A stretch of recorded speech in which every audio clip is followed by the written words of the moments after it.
Hello, everyone. This is John Adkison again. I am doing another interview for the circumcision quotes harms docu-series, and I have Heidi with me today. Hi. So, and introduce yourself, Heidi, and tell us how you got to this. Okay, I'm Heidi Hutchinson, and what started me on this path was I was pregnant with my son, my fourth child. The first three were girls. I was 8 months pregnant, and had no idea what circumcision was. I'd never seen one. All I knew is that it was done to boys. And I watched an Oprah Winfrey show on circumcision, and it was on girls. And they showed a live one, and watching that, that's my light bulb moment. My heart just dropped, and I thought, how can that even be right for a boy? And I was disgusted, thoroughly disgusted. That's when I started researching further.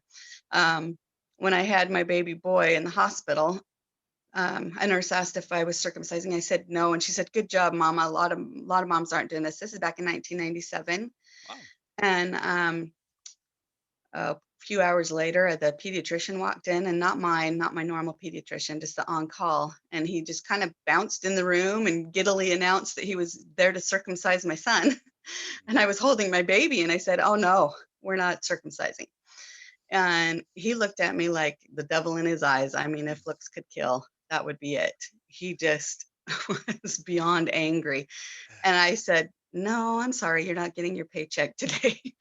And he turned around and stormed out of my room, and I knew that was, that was all I needed to know how wrong it really was. It was disgusting.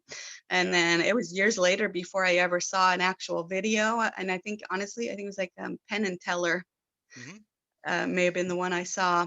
And that's what really got me on the road to trying to inform people how wrong it was, because Put down the I knife didn't and know. step away from the baby. Yes. And quit. Right? Yeah, so my son is now an adult, and he was about 11 years old, and he heard me discussing with a friend Mm-hmm. circumcision, and he says, "Well, what's that?" And I described it to him, in the lightest way possible, Mm-hmm. without getting in detail, and he looked horrified, Yeah, absolutely horrified. that's He that's just, what I I see when mean, his my jaw my dropped and his child. eyes got big. Yeah, I said, "Oh no, I didn't let him do that to you." Yeah. And he just got the biggest look of relief on his face and dove at me and wrapped his arms around me. And this Awesome. is an 11-year-old, when they're getting to where Yeah. they don't hug their mom or whatever. Uh-huh.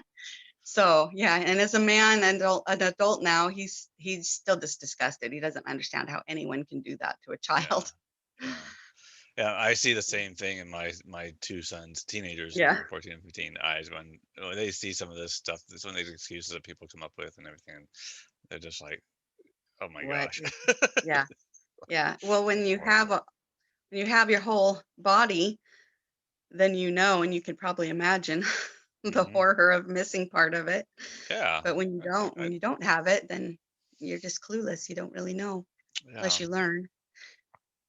Yeah, I've got this plan to sometime walk in with a video camera running on my phone and say, "Okay, boys," or "Okay, Tell me Bryson, what. you're turning into man today, so let's go get you snipped." Right. And see, I want to catch on their on their faces, what kind of reaction they have or whatever, or maybe they'll put me the bird. Right. Right? Ugh.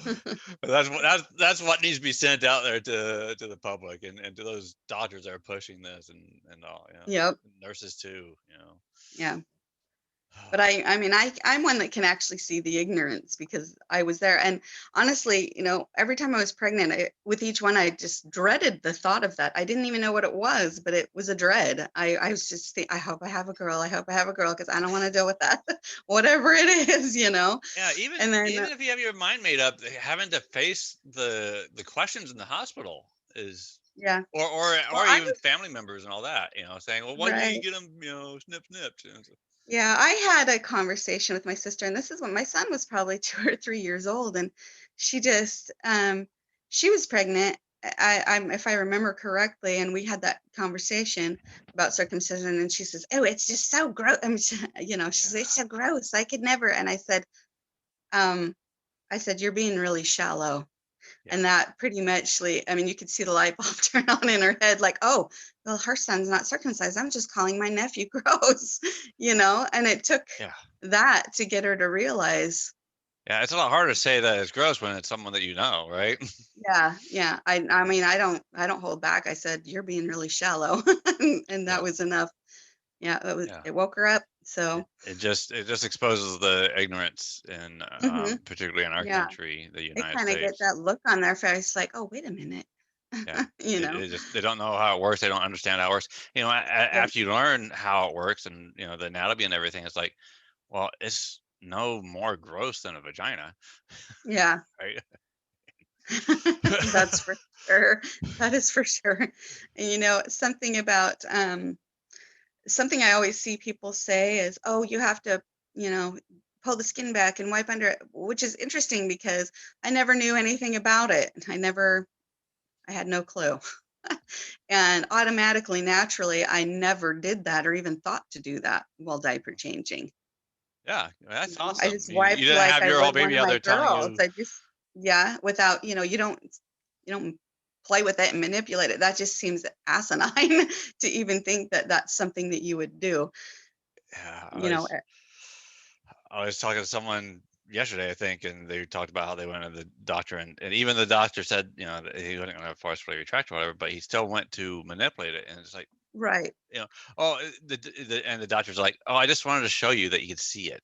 You could see the tip or whatever. Okay, Hmm. so when I bring in my daughter, are you gonna show me the inside of her vagina too? Right. You gotta spread those lips out for her? That's the weird. Why is it always hands on like that for little boys? It's just bizarre. Yeah, yeah, they're just so worried that there's going to be an infection, however, that they actually might even be causing the infection by messing with it. Yeah. My son has never had an infection, not one UTI, not one infection, not one STD ever. So, Yeah, and he's in and his he's 20s he's a grown up now. now. He can use Yeah. condoms, right? Yep. If he's really worried about those, slight differences between the risks, if they're even true, he could decide to go go draw some dotted lines on his penis himself and go have a doctor remove it if he really wanted to do that, right? Right. So, not that And get he's all the going proper to, but pain meds. yeah, he can get totally put But under if he wants to. yeah, but he has no desire. Yeah, He I- thinks that's insanity. it's extremely rare for guys to have a desire unless it's unless there's like a medical issue going on or social pressure around them, and I think that Yeah. social pressure is changing Mhm. as And time that's the goes funny forward. part too. So he never had any social pressure. I asked him when he was an adult because that's the thing I hear. Oh, people tease them. People. And I'm like thinking in my head, why are people looking at my son's penis? Like Yeah, I know from when I was in junior high and high school, the talk I heard was that guys would avert their eyes and not be caught looking at someone else's. yeah, So people aren't staring. That's not how it works. yeah, So I asked him, I said, were you ever teased because you were intact? And he says, no. He says, not like I went around showing everyone my penis. yeah, So I was like, well, there yeah. you have it. If one guy I interviewed from Germany, he said that he and his buddy were both intact, and another kid was not, and they actually, it was flip flopped. It was turned around. It was all the way around. They were teasing. They were kind of bullying the kid that was, previously amputated. So it could go either Mhm. way, Yeah. especially these days where the numbers are changing Yeah. quite a Well, bit. kids will find anything to tease someone about. I used to get teased Exactly. about my last name, just the way it sounded. So they'll find something. Yeah, It's a yeah, matter of teaching your kids not to tease people and not to be bullies and, to be proud of their own body the way it is. Everybody's different. yeah, and you know, it's. I think that it's good to be diverse, to be unique, to be who you are. That makes you who you are. Yeah. Uh, I think even Mr. Rogers, said stuff like that. It's like, Yep. be you. Don't be afraid to stand out from the crowd. Yep. Need to put Mr. Rogers back on television. Yeah. Yeah. Well, I normally go through a whole list of topics to try to make sure we cover all the aspects and anything that you might have to contribute to the conversation about this. And it's quite an extensive list. And I've got it broken up among major sections. So first cover the major sections. We've got the physical attributes of the harm, right? And due to those physical attributes, we have how that how that affects our sexual relationships when we're having sex. So how that impacts our partners. And due to those things, the psychological impacts, and not just the psychological impacts on the victims and the yeah, I say victims, but it's like, okay, so when I say victims, I'm usually meaning the person that got cut, right? But Yeah, you know, everyone, it seems like everyone's a victim in this one way or another. Um, it's true. yeah, but so you know, the psychological effects on children, on medical professionals, parents, et cetera, et cetera. And then how how it affects our relationships with each other in the world. Uh, and after going through all of that, I try to wrap it together along with FGM, or female circumcision, or katna, or you know whatever is called, um, and intersex normalization surgeries. Yeah. And then the very last major section is about social productivity.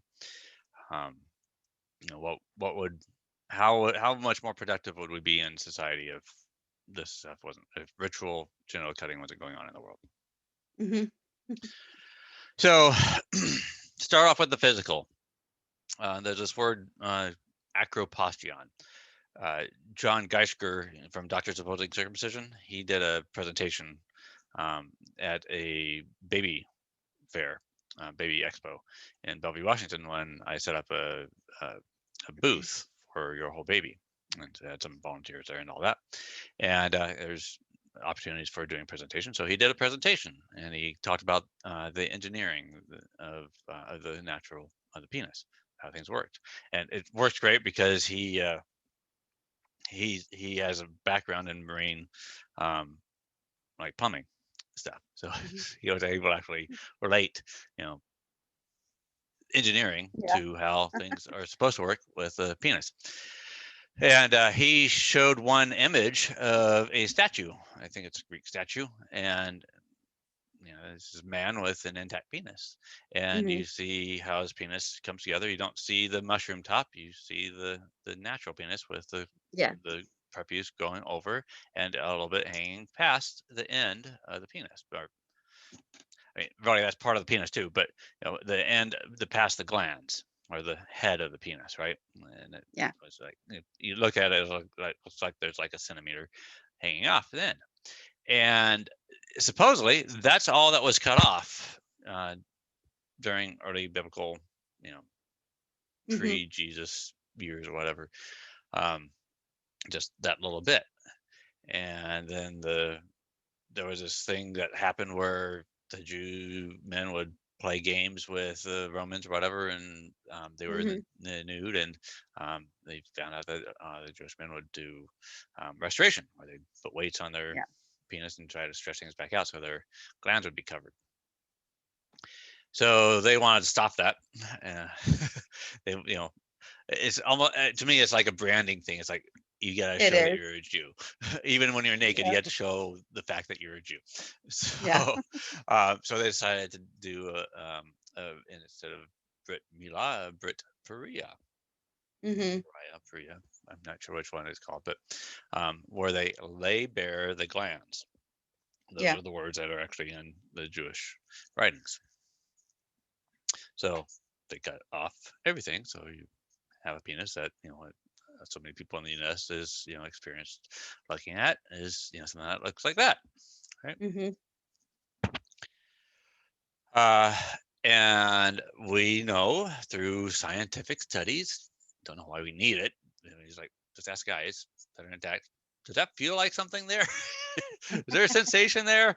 Mm-hmm. Plenty of intact men will say, yeah, it's, you know, it's innervated and vascularized. So, but the Bosio study and the Sorrells study both came up with basically the same fact, that yes, it's living tissue. It's not hair. It's, it's not like cutting your child's hair. It's not like clipping the child's fingernails, body waste, basically. You're cutting off something that does not grow back. So basically it's an amputation. Yeah. And even the AP said themselves in the early 70s, I'm pretty sure it was 71, in their first policy statement, that it's there to protect the glands. It's almost like I think it was just a one-liner statement, and it's still true. It's there to protect the glands. Much like your lips and cheeks are there to protect your mouth, right? Your eyelids. Yeah, exactly. That's an excellent one to compare it to. And but a little bit different than eyelids in that it's, eyelids are just one piece of skin that slides down on your eye, right? Whereas this is a double fold of skin, right? It unrolls as it goes down. And a lot of people will call it, a turtleneck.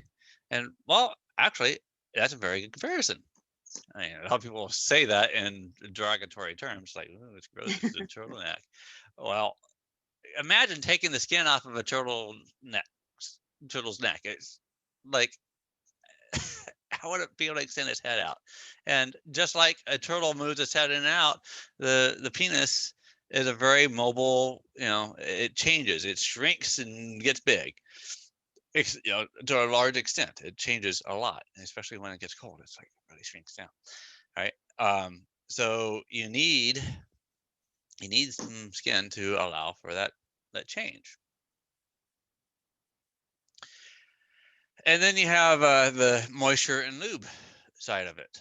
So it's not just skin, it's more complex than that. It's got the outer layer, it's got the inner mucosa, and it's got other parts we're going to talk about here in a little bit. But that inner mucosa, just like the inner mucosa of your eyelid and the inside of your mouth and inside of vagina, it makes things, it keeps things moist and wet. Mm-hmm. So a lot like the eyelid, it's the eyelid of the penis. I don't know why people have to, make out the penis like it's its own person or something.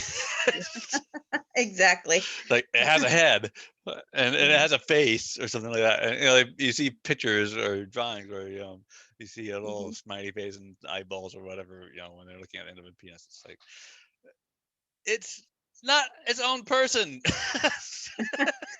Do they do that to female genitalia? Yeah. I don't really see that like that.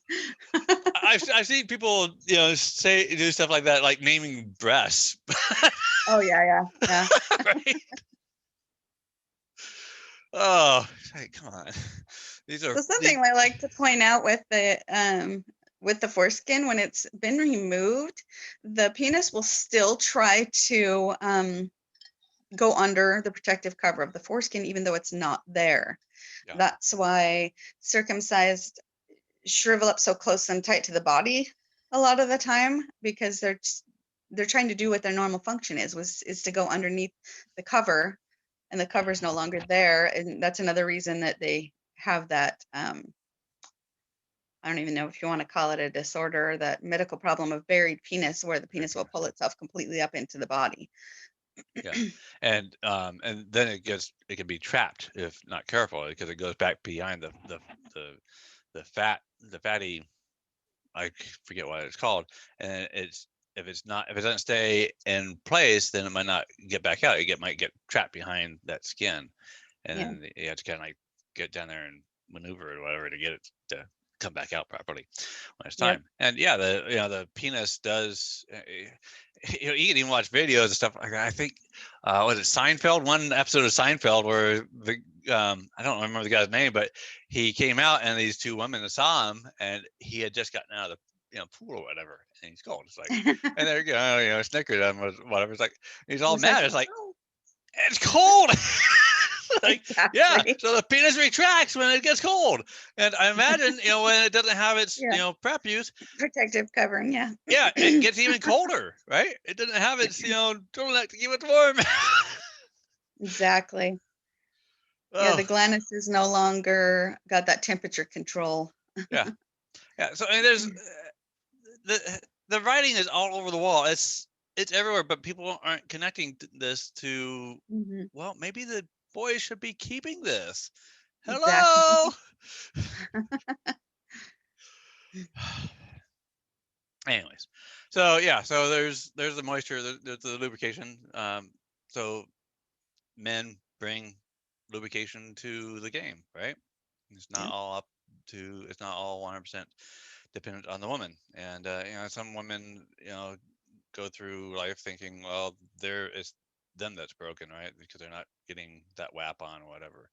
And no, it's the fact that the guy is missing part of his penis that could be Yeah. causing problems.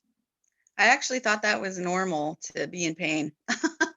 And Yeah, and a lot of my, a lot of my friends, a lot of my girlfriends back then thought that the same.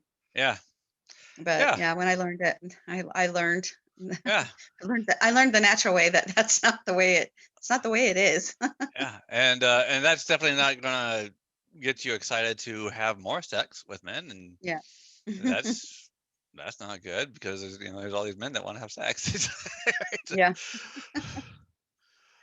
So yeah, stop cutting children's genitalia so things are more natural and the way they're supposed to be. And then there's the frenulum. There's actually a part on this that's remarkably well done. There's these two little bits right there, underneath the bottom side of the penis, right underneath the glands, and that's considered the frenulum. It's a lot like the part underneath your tongue, right in the center bottom part of your tongue that anchors your tongue to the bottom of your mouth. That my oldest son, he had a tongue tie. His was so it went all the way to the end of his tongue, and it was holding his tongue back. So when he tried to extend his tongue, or like when he cried, you could see his tongue like go like a fork. So Mhm. he couldn't breastfeed properly. So we got it fixed like right away the next day. He was born late at night, so the next morning we got up and went to the doctor, and I was holding him. He reached in there and snipped it a little bit real quick, and that really disconnected the connection so his tongue could extend out properly, and everything worked great ever since. So, but when there's various kinds of cuts that go on with this penis cutting thing. There's clamps that clamp at the end of the penis where they pull the skin forward. You can actually kind of see a lot something like this, and if you watch the Xhosa tribe in Africa where they do it out in the bush, and then the guys have to go, stay by themselves in a little hut or whatever. Um, they pull it forward and they snip. But the thing about when they do that, they're not really messing with the frenulum because that's down here lower, right? And ends up leaving their inner mucosa, the part that's covering the glands. So they have more effect on the shaft skin down lower.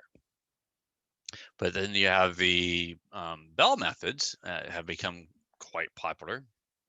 I think I haven't seen statistics, but it seems like it's more popular these days than the clamps were, particularly because like the Mogen clamp was sued out of business. And that happened because the Mogen clamp would often get put on wrong, and that would end up clamping the glands and harming the glands itself. I even understand that that clamp was being used in Africa lately, and that led to lots of botches. Yeah. So what they typically do is they at least reach down there and sideways, and they kind of like my son got his frenulum snipped underneath his tongue.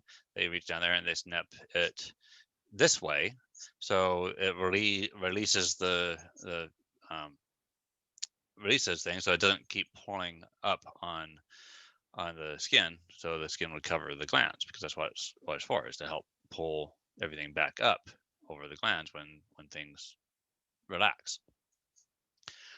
But I've heard so many cases where things would like be free-handed or whatever, and like the butcher would go up in there and slice right up underneath the glands and cut out the frenular area. Mhm. You can see this on the Sorrells study. They've got colors to identify the sensitivity areas, and the frenulum is like the hot spot. Yep. It's kind of funny because I laugh at this now, but I never really understood how important that was. I still have my inner mucosa because I believe I was cut with a Mogen Clamp.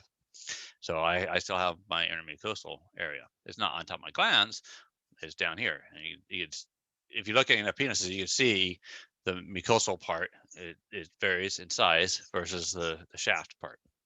So I think that I have pretty much all my inner mucosa left, which means that I have all my finger area. And I started paying more attention to exactly what's going on with my penis when I'm having sex.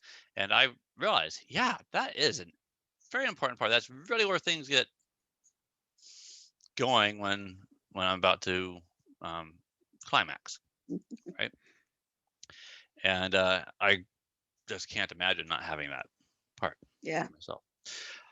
So with the bell methods, they put a bell down and they try to identify where the corona of the glands is, and they try to cut as close to that as possible because they don't want to leave much inner mucosa behind at all, as well as they can. Because what happens, I'll get into this as one of the problems, but skin bridges will occur because the inner mucosa is trying to reattach to the glands. Yeah. So yeah, you end up since that's happening, since the cut is happening closer to the frenular area instead of down here, there's a whole lot less frenular area to enjoy. So that's the frenulum. And then there's the ridged band. And I've heard this often compared to like the lips of your mouth, right? The part that goes from the inner mucosal area out to the outer skin area, right? So you got the inner mucosa in here, and then you've got the ridged band out here. Now, this isn't a very good representation of it because this isn't like squeezing together. It kind of needs some elastic or something like that to squeeze it together. But what I've heard from some intact men is that when they start getting an erection and things start sliding down, then that ridged band starts stretching out as it goes down over the glands. It's based on the shape of the glands, it starts stretching out. And just that process alone is erogenous, Mm-hmm. right? It has its own feelings to it. So even if you were cut the old method where they just cut off the acropation, you would lose the ridged band.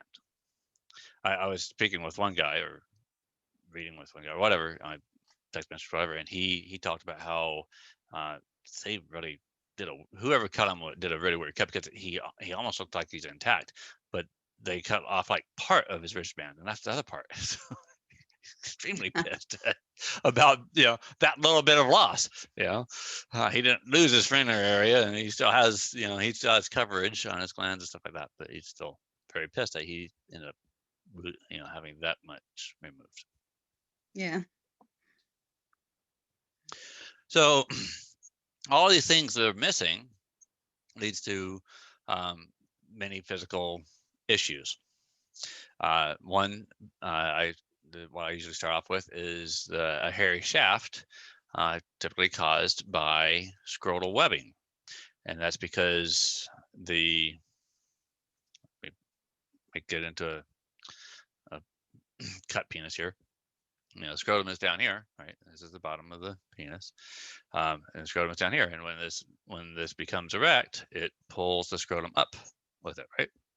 Mm-hmm. And I've seen plenty of pictures and videos where the guy ends up having his testes pulled up to the sides, and his having the scrotum on the shaft by itself. Well, the scrotum is hairy skin, right? It's not like the rest of the shaft skin that is not hairy.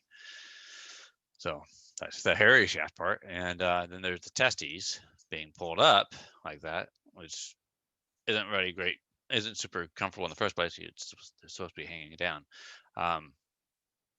But for me, when I was younger, things have stretched out since then. I'm 50 now, but back in my teens and 20s, sometimes one of my testes would like get drawn up and like pop inside of my body, like while having sex or whatever, and it's extremely uncomfortable. I'd have to stop and relax things and slide it back out, and then maybe continue and try to control how engorged my penis was. So it's not exactly, definitely not a turn on, and Yeah. the partner, definitely isn't enjoying that part either, right? So as I'm going through this stuff, if you have any thoughts or ideas or whatever you'd like to share, Okay. pop in. I'm not sure if you've got other people on. I don't know if I'm talking over the top of them because It's I just can't you and I. hear. This is just you Oh, and it's I. just us. Yeah. Okay, Yeah. I was like, I didn't want to. Yeah. Okay. Yeah. And I'm recording this to put it up on YouTube. Oh, gotcha. Okay, very good. Yeah. Sorry I didn't make that clear earlier. And then on the top side of the penis, that connects to the man's pelvic floor, right? And the bottom of the stomach. So when the penis is getting engorged, filling up, the corpus cavernosum inside is filling up with blood. And if the man doesn't have much skin left on the top part, then what starts happening is it starts craning, right? So just you look at a crane, it does lifting of stuff, or like most people have seen a tow truck with the arm hanging out the back of it, and the top of it you have the cables, and the cables make it rise and lower. Same thing here, making the penis rise. Well, I would compare this to like those balloons. They blow up and twist and make animals and all that, right? If you just take one of those balloons and you just turn it like this, it kinks. Well, the corpus cavernosum, it's not filled with air; it's filled with blood, but it's still not designed to bend too far. So the first bend isn't too horrible, but you can end up with a second bend. If you're having sex with someone that has been sexual with, say, an intact man, or someone that, or even a man that was cut but still has some slack skin left, they might want to make the penis straight, like nature intended it. Well, if you're like this and they cause it to go like this, it could be very uncomfortable. For me, I had to no, can't go that far. And I end up feeling bad for the partner because they like to do certain positions or whatever, and that's a position they used to do with their previous partner or whatever, and they can't do it with me. Yeah. It definitely makes a difference. Intact versus circumcised with during sex. It definitely makes a difference. Yeah. It's interesting. I've been with intact before, and I kind of walked away from that shocked. I was like, wow, that didn't hurt. Like, what? So why didn't it hurt? Why does it always hurt with cut guys? Yeah, the it amazes friction me. is because there's friction there that shouldn't be. Yeah. Oh, you up there? Oh, there's my... Right, and then one of the effects that occurs to a certain percentage of boys, and usually kind of shows up, it seems like, during boyhood, but I haven't heard of guys having this show up later on, but meatal stenosis. That's the meatus is the part where the urine comes out of the penis, right at the very end of the urinary tract, and that closes up, right? To scar tissue or whatever building up on the head of the penis. For me, I even had a little tiny skin bridge across my urethra that caused my urine to spread all over the place when I think I was like 7 or 8 years old, and I happened to be with my grandmother, and she noticed it, and she took me to the doctor, and the doctor just took a little knife and cut it away real quick because it was scar tissue, so I don't remember it being painful, but I do have very vivid memories of having that done.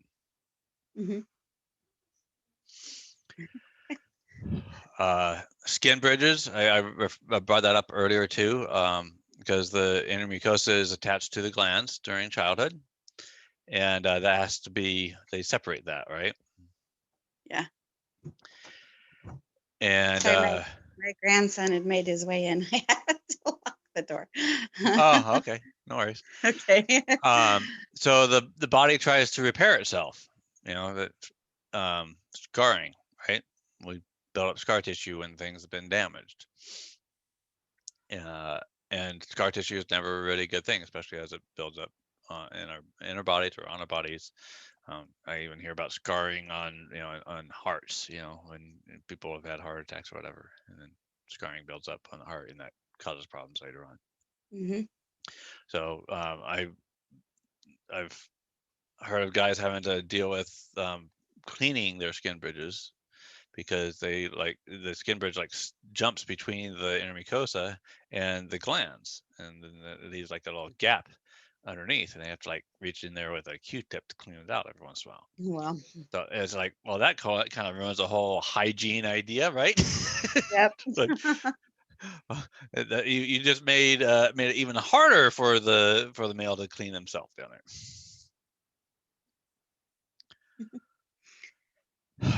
And I've heard of the people getting those fixed, but no adult man really wants to go in under the knife on his genitals.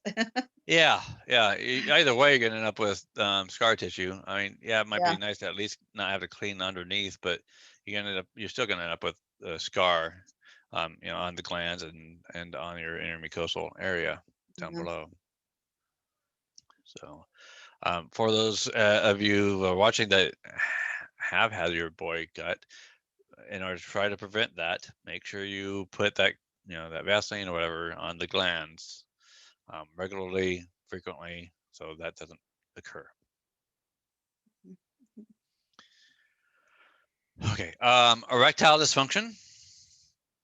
Now, erectile dysfunction can be caused by basically two things: either something physically is wrong with the penis, or the biggest sexual organ of all of our bodies, our brain, right? So for those of us that figured things out or start recognizing loss of sensation in our penis, or whatever, as time is going on, well, you don't have as much tissue there with all those Meissner's corpuscles and all that. It leads to erectile dysfunction, and it's like the U.S. is like a #1 seller of Viagra. Well, Yeah. guess why? Most of the men are Also, the missing something. glanus gets very thickened and keratinized, Yeah. thicker than normal. Yeah. Yeah, many men that have done restoration have reported that their glands actually becomes more sensitive after they've had some coverage of their glands. Or one person talked about the manhood, where you put something on it that helps protect the glands, and then over time, after doing that for a while, the kind of like a snake shedding its skin, right? Some stuff sloughs off, and it becomes more smooth, bright, whatever, and then it becomes more sensitive to touch. So yeah, if you're missing all these touch sensors on your genitalia, then yeah, you're probably not going to enjoy things as much. So that's the physical aspect. But the fact that that you're missing something, and things aren't working the way they was intended to in the first place, that messes with your brain too. So you start, Especially something on such a personal level. Yeah, if you're thinking about it at all while you're having sex or whatever, that's going to be a turnoff. Oh, it affects the female too. Once you know I bet. that what circumcision is and what happened to your mate that you love, that they've been through that. Every time you see the scar, it's just like a knife to the chest. It's horrible. It makes you feel sorrow instead of being turned on. It's heartbreaking. Yeah, and if then, to know that they don't feel what you feel, they feel less sensation than you feel, is pretty gut wrenching.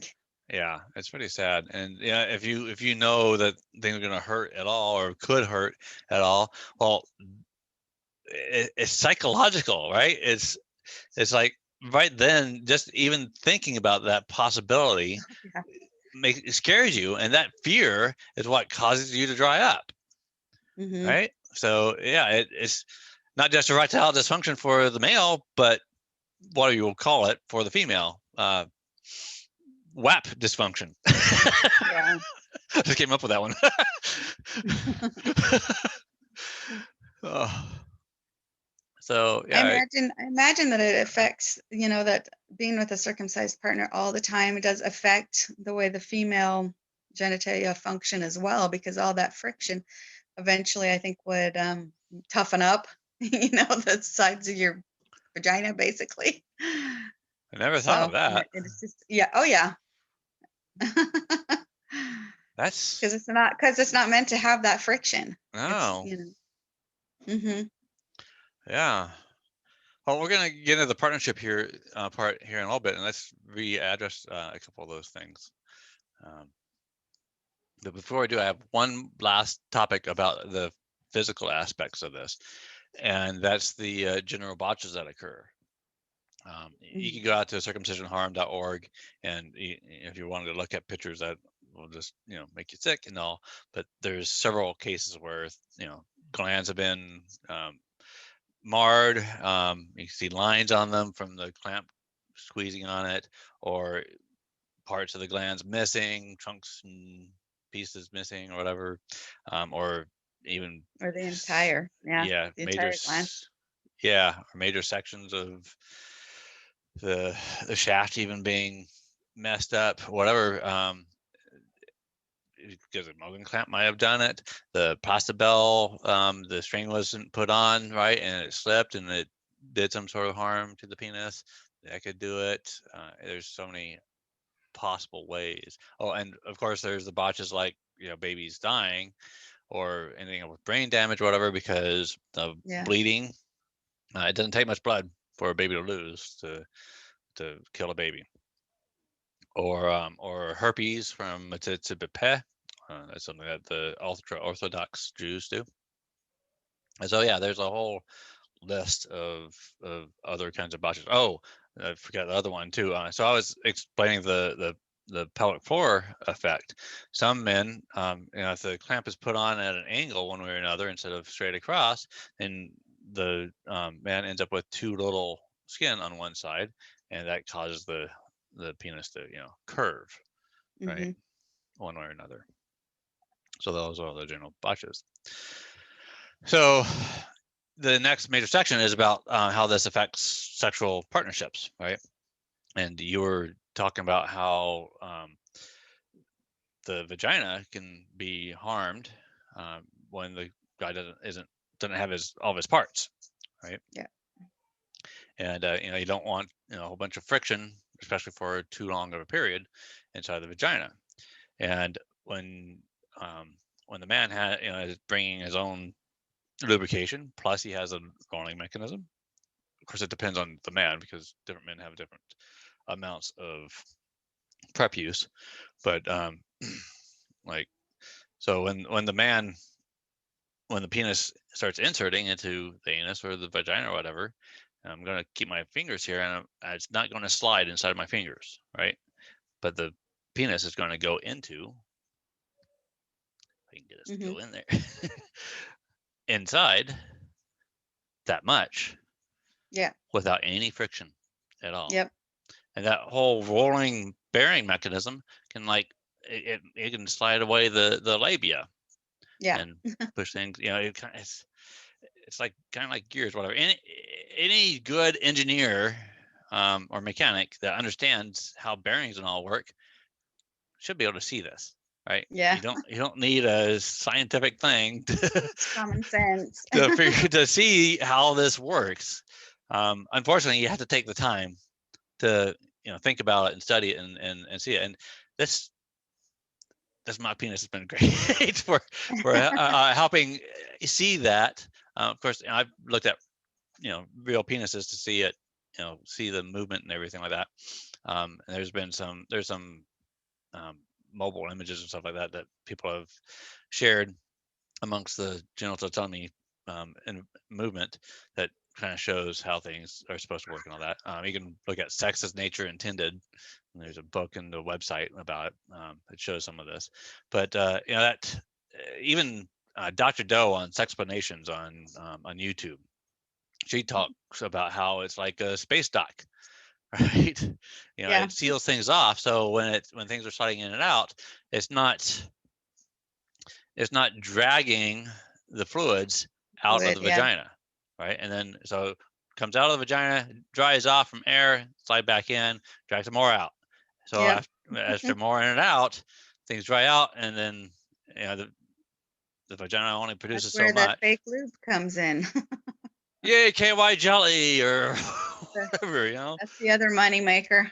Yeah, exactly. Yeah, there's I think it's 4 that I keep coming up with. You've got your lubrication companies, you've got your pharmaceutical companies like Viagra for Viagra. Mhm. You've got your cosmetics companies for like Skin Medico, Oprah, Foreskin or facials. foreskin facials like Sandra Yep. Bullock. Hmm. What was the 4th one? I'm going blank on the 4th one right now. But I don't know how yeah, anyone can do that and not be haunted by it for the rest of their life. I know. That foreskin facial. I think those, Yeah. men with their missing foreskins might come back to haunt them or something. Yeah. It's horrible. It's very cult-like, very, very cult-like to cut the genitals of children, Mhm. suck the blood like some of the rabbis do. That's cult practice. And rubbing the foreskins on your face, the body parts on your body, on your face. It's, I can't even, I still can't compute. I don't understand it at all, that mentality. Yeah. It's indoctrination, right? Mm. When you grow up amongst it for so long, it's kind of hard I to grew up amongst accept. it, Did but you? I have my brain, I have a critical thinking brain. It just doesn't. Yeah. I'm just grateful for my light bulb moments sooner than later, because I Yeah. feel really bad for really, really bad for moms that do this to their kids and then find out later. I can't even imagine. I Yeah. just can't even imagine the torture.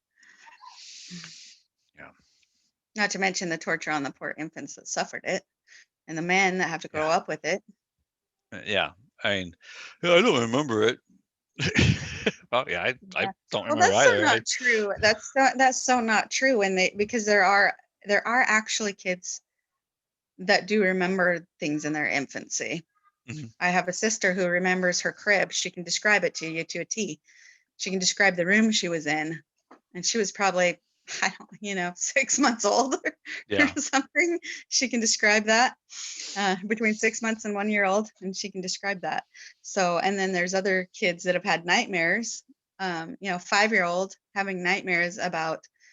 Uh, I had read one about a dinosaur. He would wake up screaming, saying a white dinosaur was cutting his penis or biting his penis and Oh. things like that. So the brain remembers Oh. everything. If you I know haven't heard anything that one. about psychology, you haven't heard that one? No, Yeah, that's a new one. yeah. I've heard several dreams and even my own dream, but like this guy that wrote this book, Circumcision Scar by Jay Jackson. Uh-huh. I actually met him on video too. Um, he talks about his dreams and he wasn't sure for the longest time whether it was related to getting cut as an infant, but after deliberating it long enough, he explains it in his book about how he's absolutely positive that his nightmares were related to it. Yeah. Yeah, there's a few stories out there like that. So it's not, they don't necessarily forget, and the brain never forgets. So I Yeah, mean, if you take a grown man and you take him in and do some hypnotism or something, and they can pull that memory back up and that feeling of pain. yeah, So it's not gone. It's not forgotten. yeah. Even Brendan Morotis, when he talks about what led him to putting together the American Circumcision documentary, he said how he did what do you call it? Not That's hypnotism, my but grandson trying to get in. and Did he you hear did that this. noise? Yeah, I did. Okay.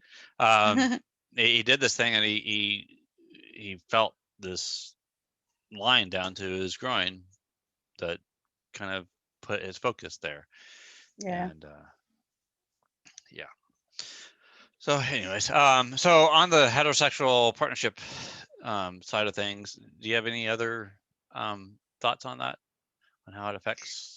Mentally, and I don't know. I don't want to like group all men into one category that way that are cut, because Yeah. they're not all like that, and then maybe it No. depends on the different degrees of how it actually affected their brain.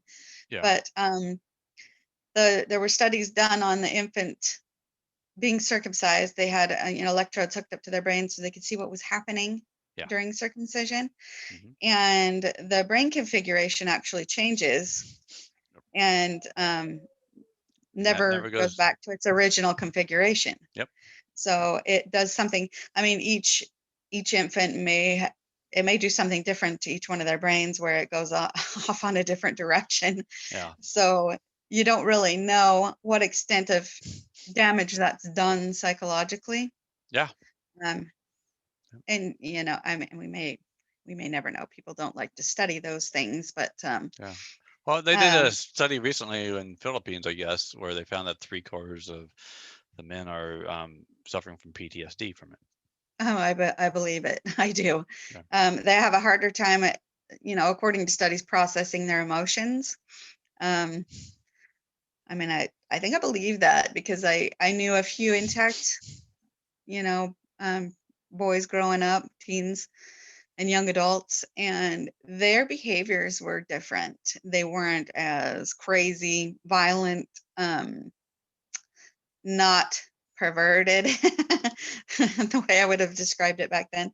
The cut boys just wanted sex, period. I mean, I'm not saying an intact boy doesn't want that No. too, but they weren't as forward, they weren't as forceful, they weren't trying to rape girls and, Yeah. force their way to the, you know what I mean? They Yeah. just were more, they were just more mellow. They like to hold hands, they like to be more romancing, Mhm. more not trying to attack Latin you. lovers, Yeah, right? exactly. Or And French that's lovers. what I noticed with Yeah. the intact, Yeah. men that I knew, Yeah. that they just had a different air about them. Mhm. Yeah. I think it definitely affects them mentally. And well, when you take the foreskin off, when you cut the foreskin off, you are leaving the glands exposed, Mhm. making the baby, the Yep. infant, the boy, and the man chronically aroused forever, Yeah. because arousal is the state when the glanus is uncovered. Yep. And so being and having your glands exposed like that are aroused forever, I can imagine that would make someone hyperactive. Mhm. I And agree. I think so too. I know I haven't found a whole lot on studies on the hyperactivity, a little bit that is connecting it to circumcised boys being more hyperactive than intact boys. Mhm. I mean, boys have a little bit of a different genetic makeup than girls, and sometimes they are Yeah. a little more rambunctious, even Yeah. intact boys. But I know a lot of girls that were rambunctious as kids too. So Yeah. It's there's a just matter a of difference. hormones, right? It's kind of a violent difference, Yeah. violent rough and tumble play versus Mhm. just kind of normal play. Yeah. I think it severs connections. Well, I know it severs connections to the brain, cutting Mhm. off the nerves that run, Yeah. from the penis to the brain. Um, I think that makes it harder for men to connect with their partners. Mhm. I almost want to say spiritually, but beyond beyond the moment kind of a thing where the I just I don't know how else to explain that, but I feel like it makes less of a connection to your partner when you don't have all those nerves that are firing between your brain and your genitals. You know what? You're making Does that me make sense? add one thing here to the list. And PE, um, premature ejaculation. Oh yeah. Um, you're making me think about this. I actually, it kind of triggered when I was talking to someone else earlier about this too. But being that the frenular area is like the hot spot, right? That really gets going when you're about to ejaculate. Well, think about how, that's covered up, right, by the prepuce at the get-go, and then exposes after it's inside the vagina, right? Yeah. And that's when it starts touching things, Hmm. right? So Mother Nature was thinking on this, right?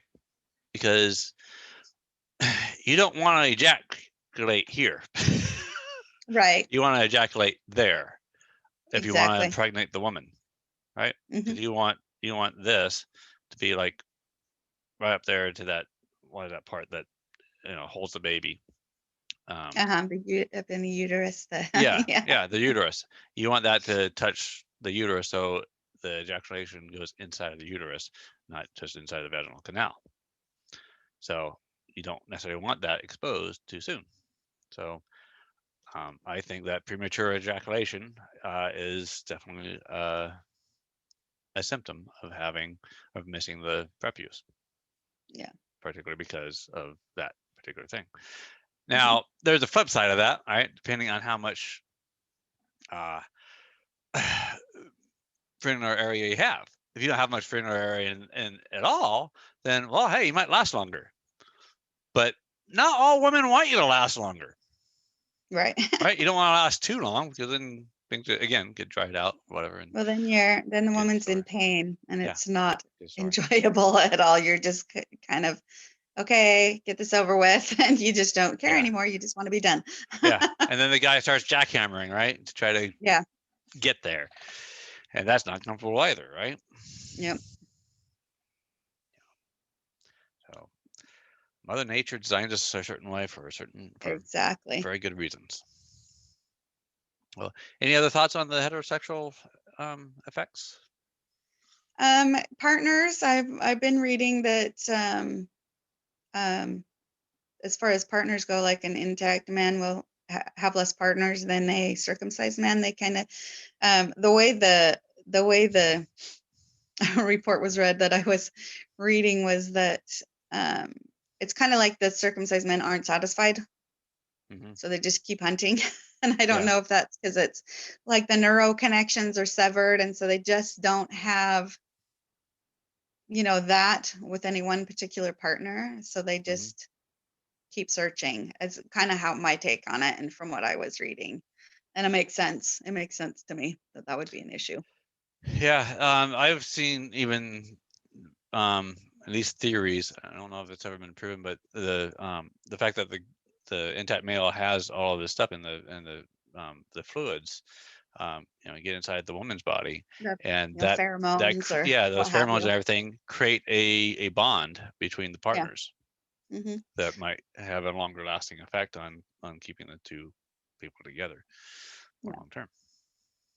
So, yeah, and one of my interviewees said something about you go intact, you never go back. Yeah. Uh, I believe that. I well, depending on how shallow you are, I mean, Well, yeah, I mean, I just can see that thought process.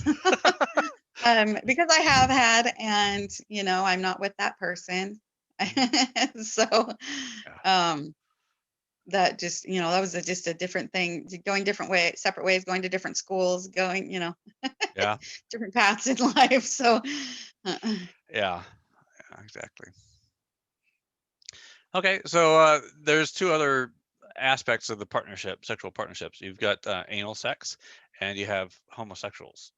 Um, Now, you might think that it's the same, but it's not necessarily. Of course, some homosexuals probably only know anal sex, right? Because they are both cut. They're right. both missing their prepuce. But anal sex, having your prepuce can be very attractive because you don't have any lubrication down there, right?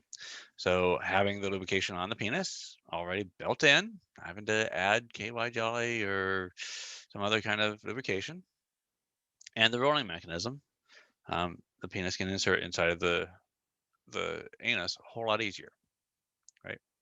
Hmm. And then the homosexual docking, I like to pick on Jim Jeffries on this one because he actually made fun of homosexual docking And he also made fun of us intactivists. He went and interviewed Elon Savroni out in Israel, our bloodstained pants guy out there. Often He's does, amazing. He's amazing. isn't he? The man who Yeah. stands alone. He's fantastic. He's oh man, he's I think he wins the award for being the bravest man in the world. Yeah. Yeah.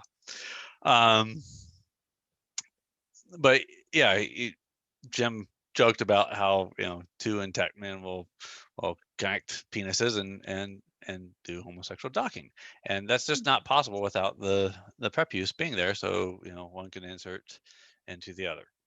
Yeah. Probably feels similar to a vagina. I don't know. Um, but yeah, otherwise it's just like crossing swords. Yeah. and maybe you guys like that too. I don't know. Yeah. So I have interviewed.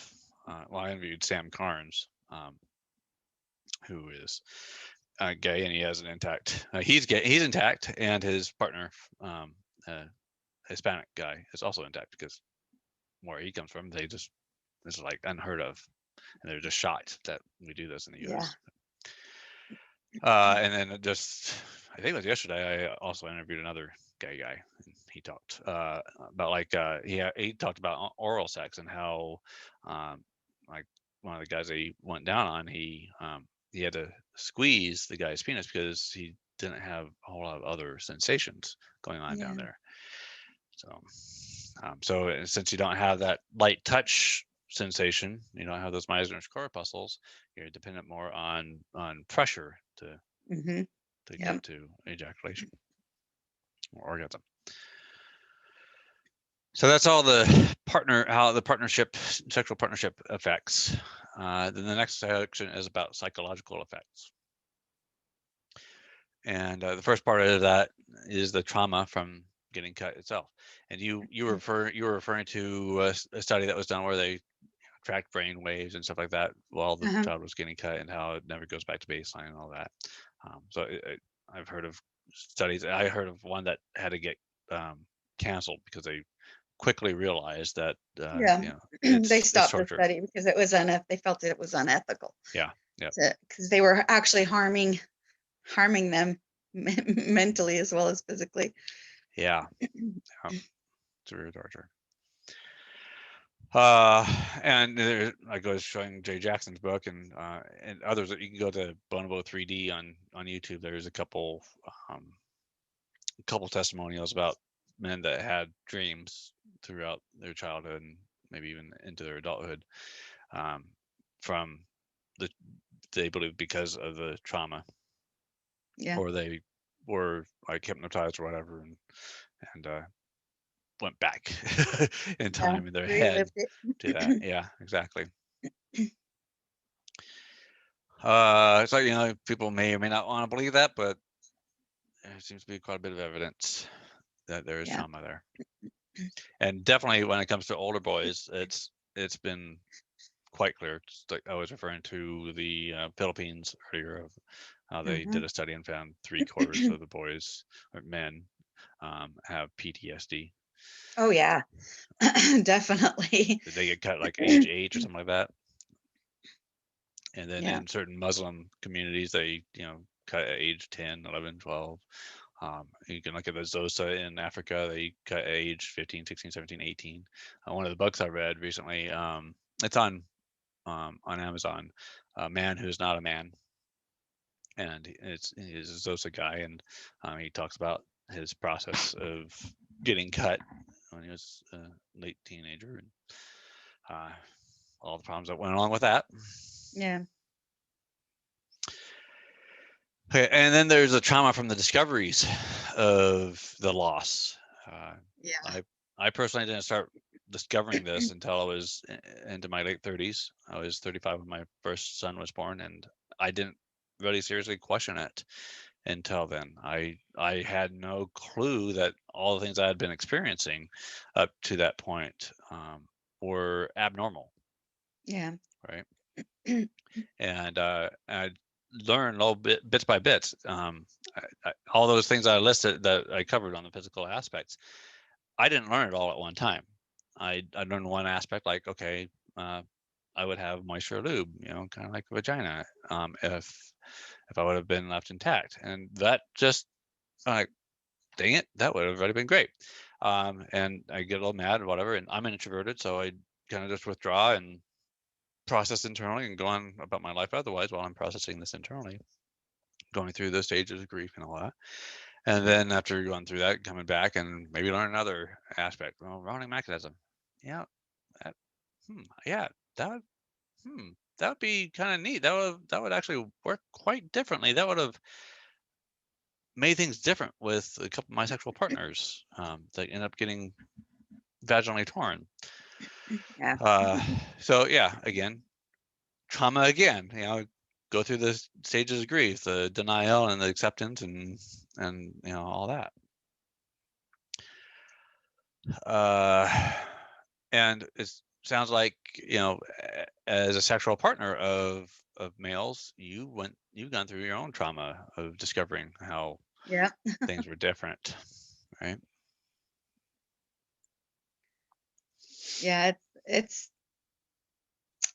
I don't really know the words to say other than just heartbreaking. I mean, soul and gut wrenching. Once you know the truth, you can't unknow it. Um, There's just yeah, no turning it off. yeah, yeah. I can understand why some guys just, I don't want to. People have responded to me. I share the set of videos. I have a playlist. It's just a circumcision harms playlist that where I almost all the videos use is me just explaining the various harms, and these guys are like, well, it's no big deal or whatever. I don't feel like I'm missing out on anything. It's like, well, here, look at these. It's several short little videos. They're only a few minutes each, Mhm. and they're like, I don't want to know.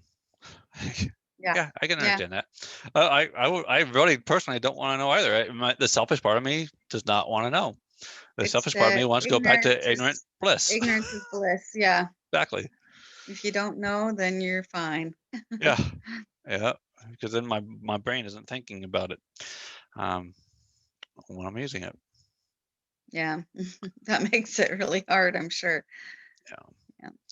But the other side of it, if I didn't know, then my children wouldn't be intact today. Yeah. So it's that's more important. Then some of this sometimes leads to suicide. As Yeah. I'm sure Jonathan Conte, Alex Yep. Hardy, David Reamer, this kind of thing has often led to suicide because, sex is an important part of our lives. We are sexual beings. Yeah. So even if we're missing part of our parts down there, the brain's still wanting that connection. And Uh-huh. if it's not able to satisfy that, it could just, drown us into depression. Yeah. Yeah, I've heard of men saying they've, watched, say, a video of an intact man, and that's really Hmm. what shows them what they're missing, and then that Yeah, can and be then really they're not even upsetting. directly feeling it, right? They're not sensing those nerves or whatever. I mean, they're probably Yeah. imagining Yeah. it though. So, yeah, This is just one of those things in this life that needs to come to an end. It's it's so yeah, obvious, and the sad thing is the people of power, the medical professionals, they know.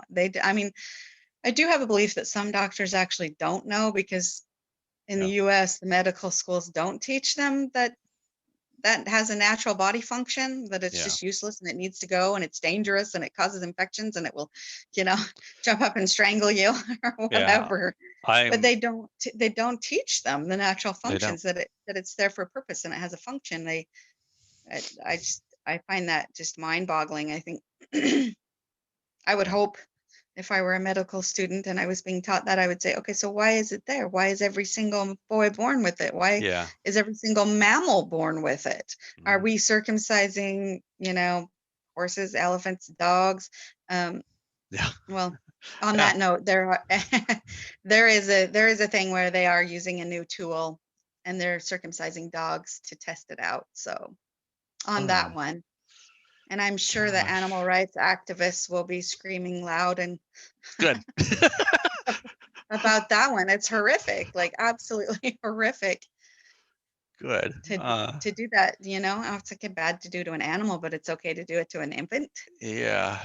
Uh, yeah, I'm quite well convinced after looking at medical textbooks myself and talking to medical professionals of how little they're taught Yeah. about this. And if you're, especially the doctors that don't have a male prep use, Uh-huh. like they don't have I any way of knowing.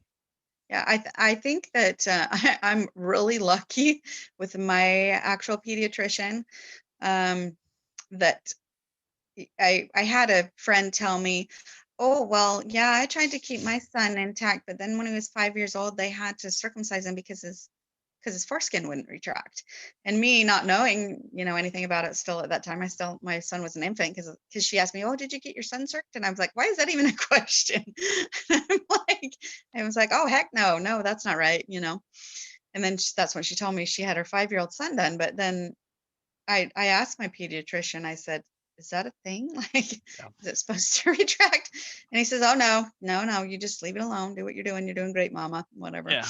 And so, For then when I found out it stays fused until, uh-huh. sometimes young adulthood, every boy is different. It can become, separated at 5 years old, Yeah. 10 years old, 12 years Mhm. old, or even in your I 20s. I spoke to one guy that was in his early 20s. It says, I'm like 21 or whatever, and it's just now starting to break down. Yeah, it's So every man is different.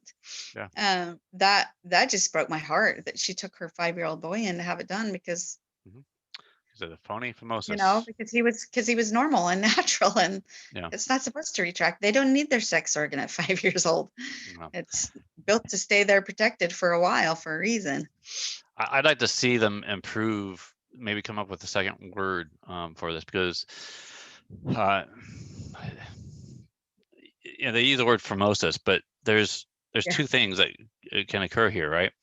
You've got the ridge band and the dartos fascia that is closing the end of the prepuce. It is supposed to stretch out as it comes over the glands, and if it's too tight, then yeah, it's not going to come back. So that would be proper phimosis diagnosis. But like you were saying, there's the attachment. It's kind of like your fingernail is attached to the bed of your finger. The Mhm. intermucosa is attached to the glands, and it's not supposed to be retracted. It's not supposed to Yeah. come apart, and no one should be pulling it back except for the owner of the penis. Yeah. And they'll only pull it back as far as they are comfortable doing so. Yeah. I found that interesting, like I said earlier, when naturally I didn't ever even think to do such a thing. And to hear people saying, "Oh, you have to pull it back," and I was like, No, I just did what was as do natural. I. I Yeah, just wiped after the diaper, clean what is clean it seen. up, Yep, put the diaper back on, and not mess with it. clean what It is just, seen. That's all. You know, yeah, this is how it's closed off like that.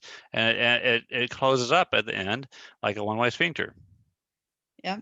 Well, if you think about animals in that way, your puppies or or whatever, are you like literally taking and trying to pull their penis skin back while you're bathing them?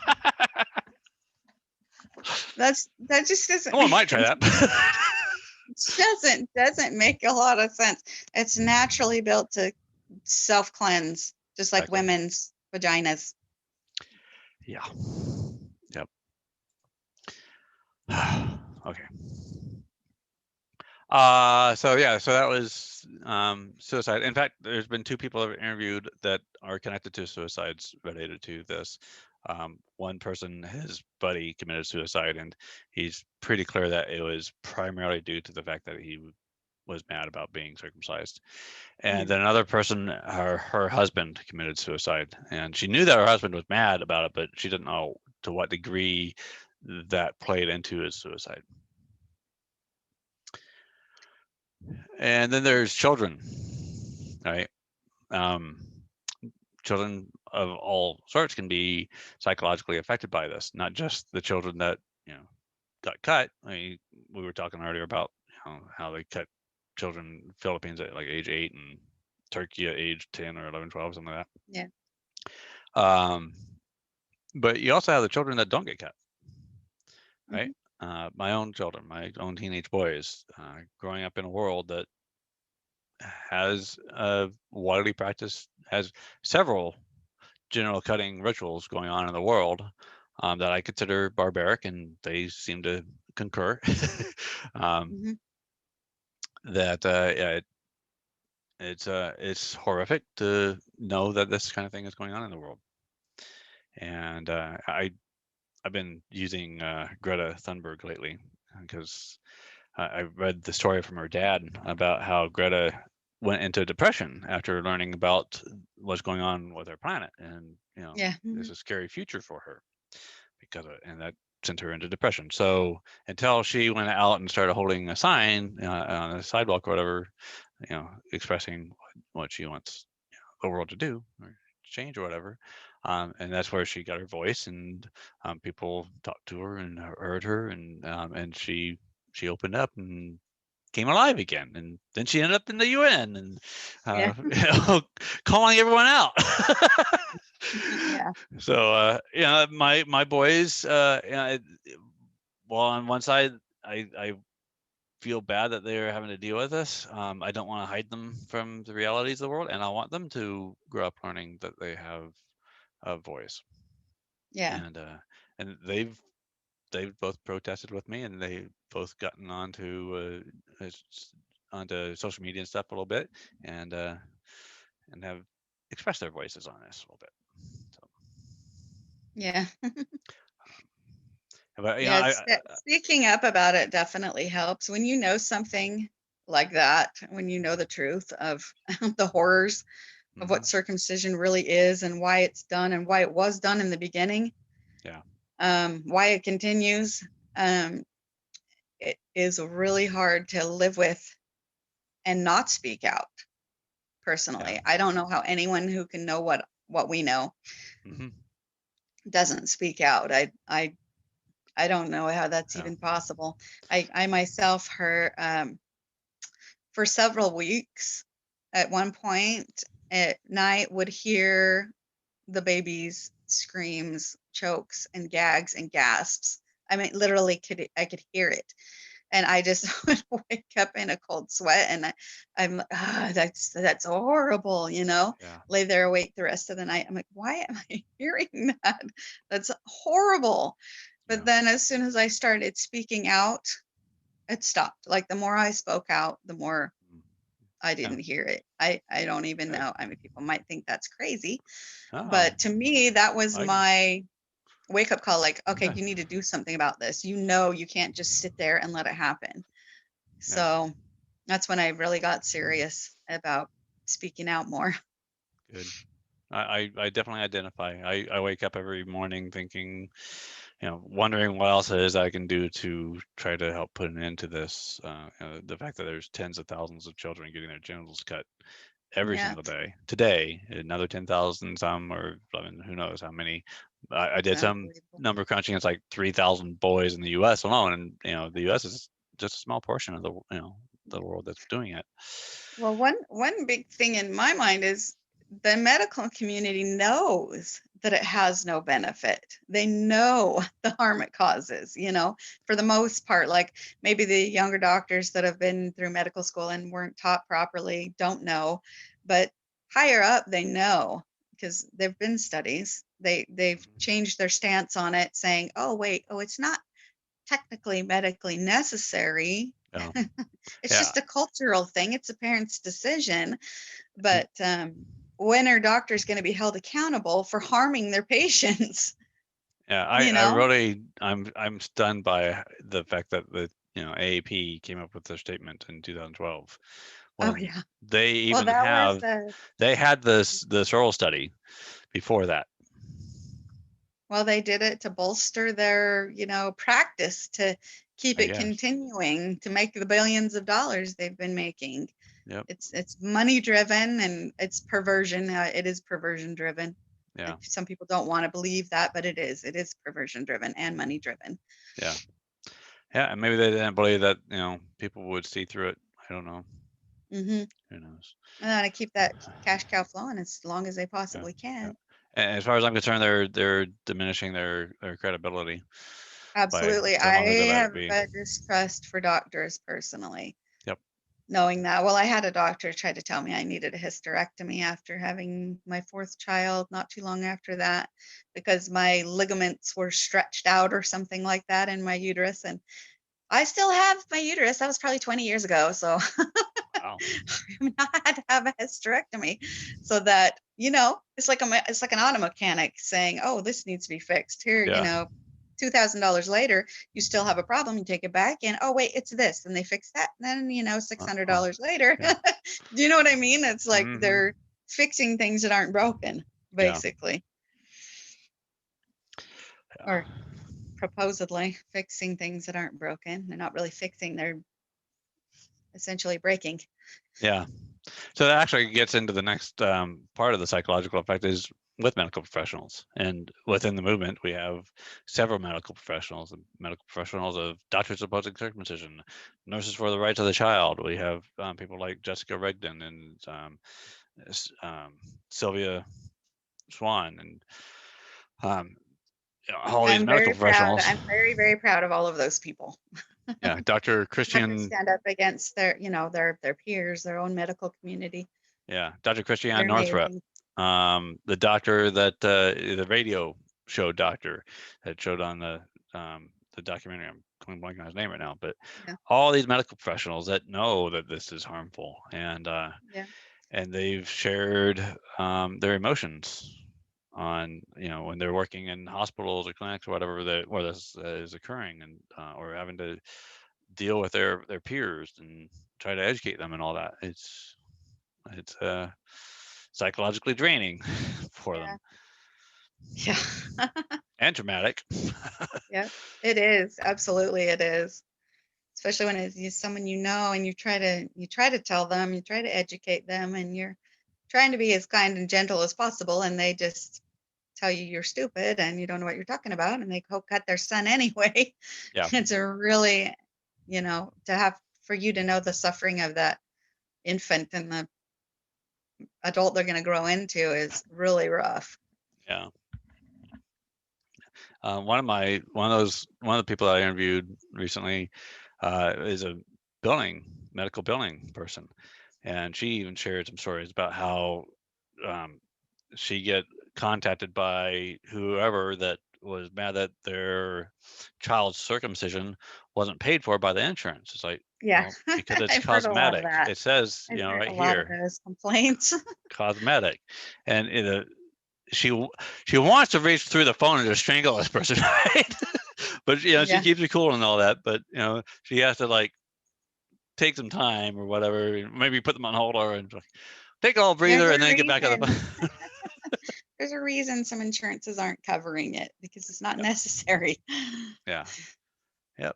And So even I think it's Tim Hammond told me someone. I think it was Tim Hammond of the.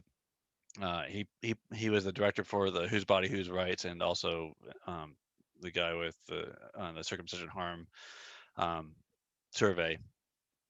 And he said that insurance companies actually responded saying, yeah, we know that it's just cosmetic. Yeah. But our subscribers will get mad if we don't cover it. So we continue to cover it. That is insane. Yeah. That is insane. Well, you should at least tell your subscribers, it is cosmetic. It's not, Right? right. What other cosmetic surgeries do they cover on infants? And unless it's born with a cleft lip or something, but that would Exactly. that's A therapeutic. medical necessity. Yeah, A medical necessity. that's therapeutic. You're addressing No, a birth I don't like the defect. way my infant's nose looks. I'd like Yeah. to have a nose job done. Yeah. Let me sign the consent form. It's just insane. Yeah. The male prepuce is not a birth defect. Nope. Being born male is not a diagnosis.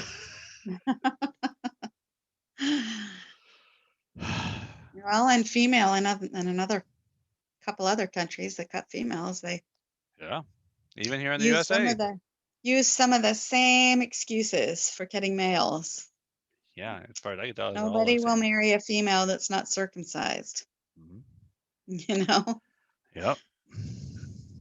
Yeah, I have this this weed that I share around. I had it drawn up because it just came to my mind one time, thinking, these arguments about, well, this is separate from that and that. It's like you can't compare, MGM with FGM and stuff like that. And Oh, so I came up with this idea. I was like, well, I'm going to create a weed, because when you try to deal with a weed, you want to get rid of the weed, you have to dig it up by its roots, right? So 3 leaves: MGM, FGM, intersex normalization surgeries, and on the bottom, same roots. They all have the same yeah, roots. It's about they are. control and about That economics, absolutely. right?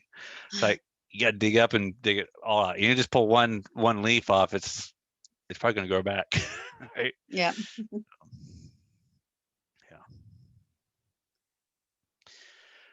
All right. Any other thoughts on the medical professional aspect of this, as far as psychological impacts to the medical professionals? Um, just that it's very unethical. I don't know. First, do no harm, right? First, do no harm. Yes. Yeah. Yeah, and that's Serious ethics violations and human rights violations happening, and they're not being held accountable for it. I mean, now they can be with if the boy wants to sue when he's 18 years old, he can sue. That's pretty rough in certain areas of the US, because some areas are higher cutting rates than others. Yeah. So you might just get laughed out of the courtroom for that, but in other areas you can bring a lawsuit for that. Yeah. Especially if it's, Yeah. especially if you can say, okay, I'm harmed, like my sex life is destroyed, this is happening, I but was actually talking to someone it's gonna be a long else. road for that, I think. Maybe I was just talking to someone else yesterday about this, and I've got someone else trying to talk to me about lawsuits. I'm not a lawyer, so I always direct people to Right. arclaw.org, Attorneys for the Rights of the Child, law.org. But my attitude is, first question, is this even a medical procedure?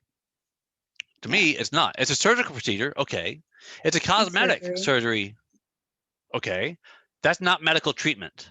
So the statute of limitations is for medical treatments, isn't it? Or is it just because a trained doctor did it, thus it falls underneath the statute of limitations? Yeah. Okay.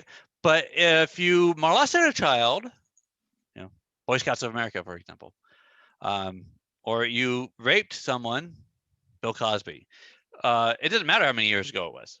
Exactly. So all these boys were cut. I was cut 50 years ago. Well, we're 50 years ago, whatever, almost 51. I was sexually, to me, it's sexual battery of a minor. Absolutely. Anybody who watches one being done and doesn't think it's sexual assault, is lacking something. So there's to me, there's two things that should push that statute of limitations aside. One is equitable tolling. Equitable tolling is where the clock is set at the point when the person that was harmed discovers the harm. Yeah. So if you were under, you were in a coma for a year or two, whatever, and then you woke up and you found out that something was done to you while you were in a coma, the clock starts at the time that you woke up and found out. Yeah. Right. Not when it happened. So I didn't wake up until I was in my 30s. I didn't even, and it was much later that I really started realizing the level of harm and started understanding the lawful side of it.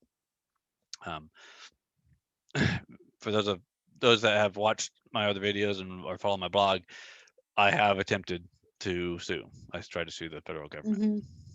So didn't succeed, but I definitely gave them a hard time. Yeah, at least keep making waves.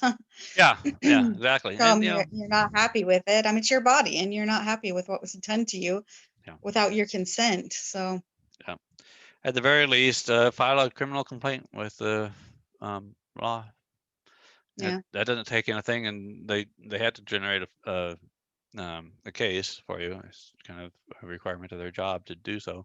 They'll give you a case number. They might file it away, and it'll probably sit in the file cabinet forever, and no one will take it seriously. I don't know. But even if they don't take it seriously, my thinking was that, you know, my complaint got into the sheriff's office or whatever, and someone looked at it and started laughing at it or whatever, and I just had to share it with other people in the, you know, their other peers or whatever in the office, and get everyone laughing about it. But you know what? All those people go home thinking, man, there's this guy that actually complained about his circumcision. Right. Well, yeah, and Well, then that's if more yeah. guys do it, then more will start connecting the dots. Like, well, maybe there Yeah. is something serious about this. That's one of the excuses I hear some moms say is that, oh, well, I've never heard a man complain about it. And I was like, well, you need to get out more because there are tens of thousands. Google hashtag men do complain or hashtag I am not Exactly. thankful. Yep. And you'll see lots of stuff out there. There's several pictures of men holding signs. I'm one of them. Yeah. Expressing their, you know, discontent about it. Yeah. So, yeah. Okay, so move on to the parent side of the psychological effects. Parents are gotta be psychologically affected by this one way or another, whether they think that it's a good or not. It seems like I see these tweets and posts where, you know, the mother feels bad for the child, but also Exactly. still thinks that's important. Right. Well, it's her gut instinct talking and she's not listening. You Yep. know, that's your internal mothering instinct. Like when you're a parent, especially moms, they have a maternal instinct. I mean, sometimes you can know your child's about to get into something before you even see them. And you go running down the hall. What are you doing? You know, there's there is a maternal instinct that you can sense danger and harm for your child. Yeah. And that is huge. I see it all the time. Moms, you know, posting things, please pray for my baby. He's about to get circumcised. Where they're not really listening to that alarm going off inside of them saying, no, don't let him be harmed, you know, because of cultural conditioning, or, you know, that's what they grew up believing, or what the doctor said, that's the right thing to do. And they're just listening to everyone else instead of their own internal instinct. Yep. Yep. And as a Which is parent really myself, sad. yeah, as a Yeah. parent myself, I have lots of psychological effects on this. When I think about the fact that my wife's OB offered no information, I get very angry at that Mm-hmm. doctor. And he's still practicing Yeah. in the hospital where my wife is going to. We're really lucky that someone provided us information. And I would think on a legal standpoint that a parent should be able to sue the doctor that had performed a circumcision, even though they signed a consent form, if they were not given fully informed consent.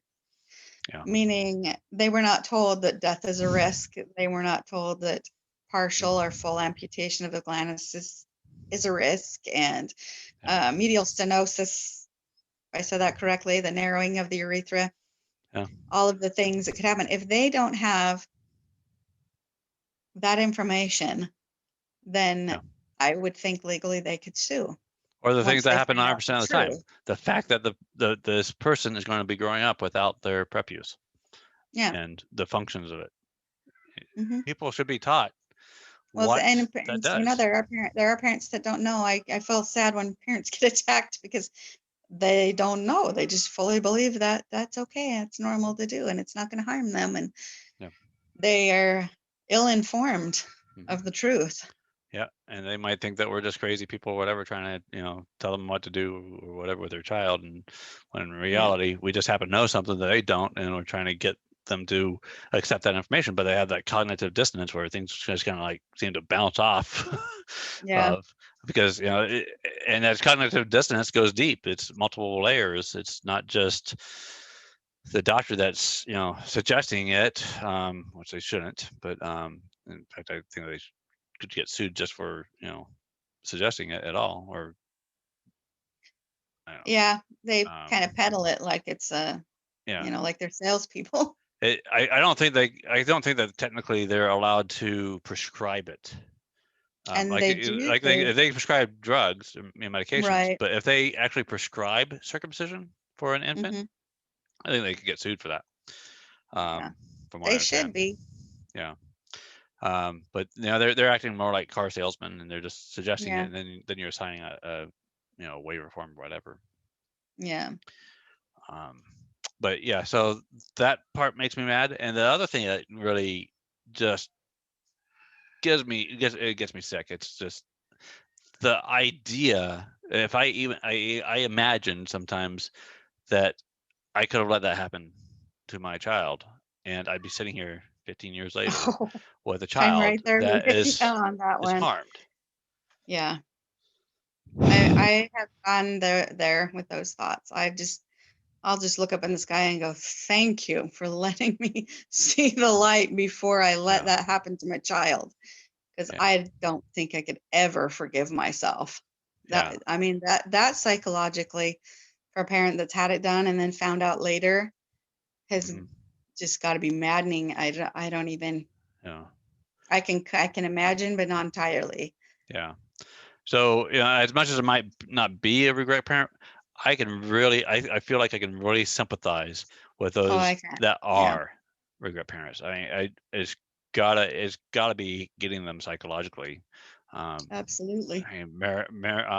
Marilyn Milos, Rosemary Romberg, a couple of the most well-known regret parents in this movement. They, written books, many books on the topic. Like you can see all these books, like this, and you can find Marilyn Mhm. Milos on several of them. Um, yeah. So, and some people think that it's some men that are really super angry about this. They think that those people should like serve prison time over it. It's like I, I think that they have been serving prison time. It's a Oh different kind yeah, of prison, but the fact that they're spending their days, you know, feeling regret over this and actually trying to do something to prevent others from doing the same, yeah, that's that's a prison of its own inside their head, right? yep, it is.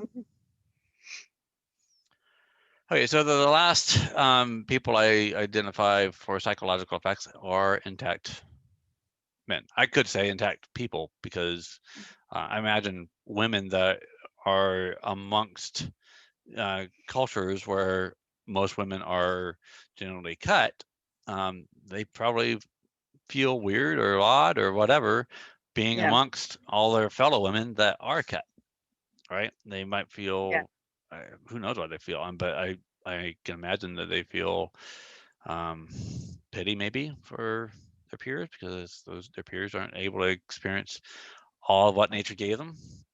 yeah. Um, or they might feel shame because they should have gotten cut or whatever. I've had intact men tell me how they grew up feeling bad because or shame because they weren't like their peers. Maybe they should have been cut too. Why weren't they cut or whatever? They shouldn't be thinking that way. That in itself is pretty sad because Yeah, they're the lucky ones. They got to keep their whole body. yeah. They didn't They have to get tortured. they should be proud. Yeah. Yes, they should be. Yeah, and that's another part where I worry about my own sons a little bit. It's like I wonder how they feel Well, about the I fact. don't, each situation is different depending on who your peers are, who you've been around. But like I said, my son never got teased once. He said not once. Mhm. So, and I'm out, I mean, I don't know how it is. I've never been in the boys' PE shower room, but I've been told that they don't do public showers anymore just because of sexual harassment type things, that they have No, individual stalls. So you're not I, standing there showering in front of everybody anyway. I actually was a chaperone for my oldest son's school pool party one time, and all the people that volunteered had to get their background checks, right? So my background check came back really good, and in fact, so good compared to the others that they specifically requested that I actually kind of wanted to leave early because I had something else to go to, but they were like, John, please stay. None of these other guys have good, background checks. We need you in the changing room with the boys. Right. Oh, Make okay. sure everything's good. Yeah. So I did, and my boy's in there. He gets changed, and he doesn't worry a lick about the other boys at all. And but the other boys, most of the other boys, kind of act like a wolf pack, and you've got a leader of the pack, right? Yeah. And the leader of the pack kind of picks on this one boy that's a little chubby, whatever, and Right. and kind of most of these boys, they wanted privacy, so there were only 2 stalls to change in. Toilet stalls is what they were. But there's all these benches, and I'm used to guys just getting it all done, ripping it all off, getting showered, Right. putting their clothes on and all that, and not worrying about their partners. When I was a kid, that was how things went. But no, these all boys wanted privacy, whatever. And it's like, why? It's like, we all have the same parts, guys. Just why are you worried about this? Just go in and get changed. My son's over here getting changed. He's intact and all that. And this one boy that was getting picked on, he goes in, and I'm standing on the side of the door, trying to control the things a little bit. And he leans up against the door, and the door pops open, and he's naked. And he's not intact. And all the boys started laughing at him, and I felt bad for the kid. I reached down and offer him my hand. I pick him up and all that, and get him back in there, and then change everything. But there it is. Boys will pick on kids will pick on each other one way or another. Yeah, anything. They'll find something. So don't be your child's first bully by cutting off part of his genitals. That's exactly. just you need to teach them nuts. that they were born perfect, and they should be proud of their own natural body.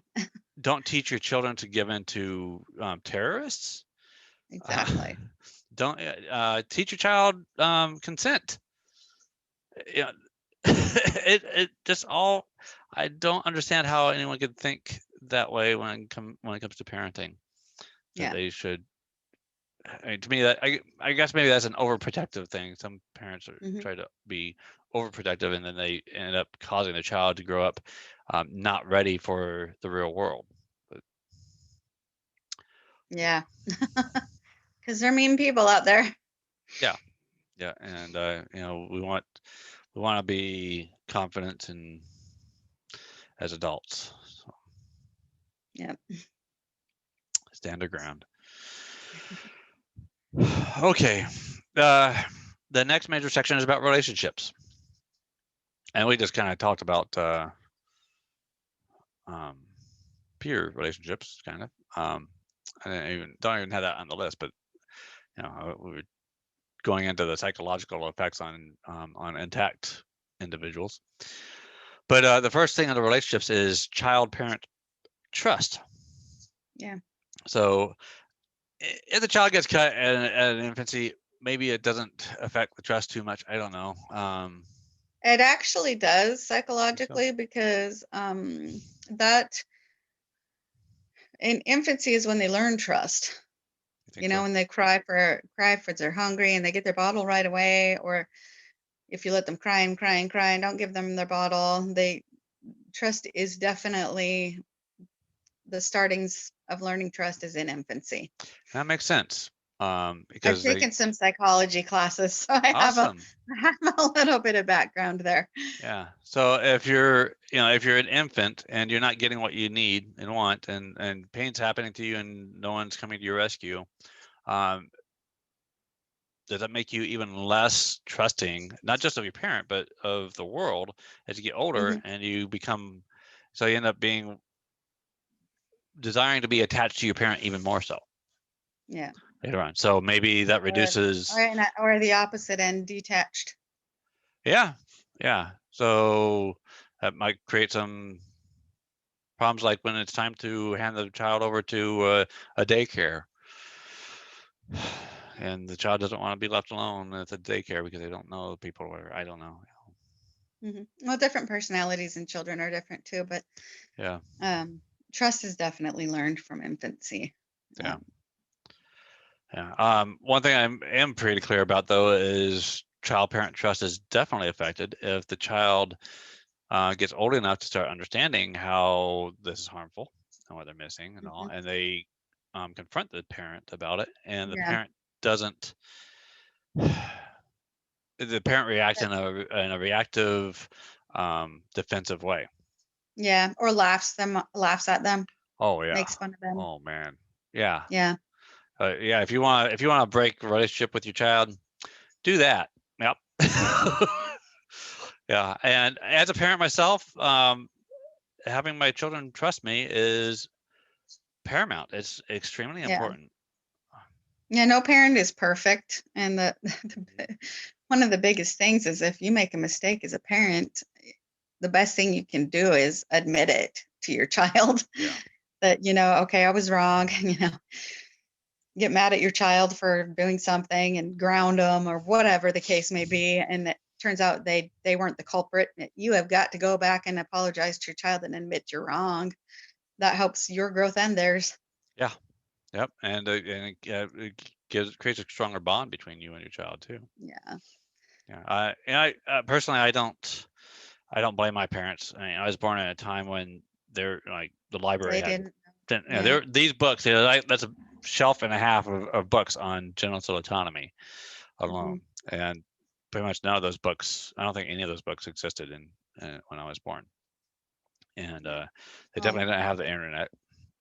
And it the thing is too is that parents weren't really allowed to see that happen to their infant. They were kept in the dark about what was really going. They come in, take the baby from you, go take it to another room, sometimes on the other end of the hospital, so you can't hear them screaming. You have no idea what's happening. The nurse comes back with your baby with puffy eyes, telling you, "Oh, didn't even cry, just took it like a champ, or slept through the whole thing." They Passed out lie from to the shock. parent. Lie to the parent. The parent has no idea that maybe their infant had a seizure or aspirated or stopped breathing. They have no clue. Yeah. They're completely in the dark about what really went on. Yeah. Yep. Should not be happening. No. I have a story about that. My stepfather, his firstborn son, he insisted, I mean, this is back in, I don't know, when was this, back in the 60s. He insisted on being there for the circumcision. He stayed with the baby wherever the baby went. And, the doctor didn't want him to, but he's like, no, I'm going to be there, whatever. He didn't know what it was, never seen it. And my brother had broke free from the restraints. This is an infant strapped to a board that broke free from the restraints, from the pain, from the horror, and my dad was so horrified. When he had his second son, he was like, nope, you are not touching my boy. And it was from seeing it. Now, if parents were actually seeing that, I mean, shouldn't be happening in the first place, but if they knew what was really happening and they could hear the screams, the blood curdling screams and gasps and choking for air and thrashing that goes on with their infant, they would know, how bad it is and what happens to the baby. Yeah. A lot less parents would be sending their kids in to get that done. Yeah. Nowadays you can look up a video quite easily. Yeah. And some don't. Some still don't know. Some there's been parents that had no clue and they saw a video and they're absolutely horrified and shocked. And there's some that still deny, oh, well, they don't do it like that nowadays. That's an old video. That doesn't happen. They use pain medication. Blocks, Yeah. People even can justify in their own mind, no pain, no gain, type of mentality. That's how they make good soldiers. Yeah. They traumatize them, change their brain function, and then they've got their violent soldiers that they were after in the beginning. Yep, or good slaves. I've talked to a lot of guys who they outright say, I'm a workaholic because of this, because I I avoid sex. I avoid all of it because I don't want to face this. So I go work, Right. bury myself in work. So yeah, created some great slaves. Yeah. Okay. And then we have the relationships between parents, co-parenting, right? We've we've seen plenty of cases where parents get divorced over this Yeah. one issue. Hmm. Everything else is great, but hey, I want them cut. I don't. Like, well, Yeah. and if one doesn't listen to the other, yeah, Well, and then there's the other aspect when one parent doesn't want it done, the other one does, and they sneak behind the other parent's back and have it done oh my anyway, gosh, yeah, which is horrible. yeah, yep. Or like one of the cases, like was it Florida, or Georgia, where the Chase, I think the boy's name was, where the mom didn't want it done, and she ended up getting jail time. Yeah, that's horrible. Yeah, It's she was just basically atrocious. forced to sign Just sign consent. consent. It's like that is not consent. That's just not legally consent. No, it's You not. can't throw someone in jail until they agree to sign a consent form.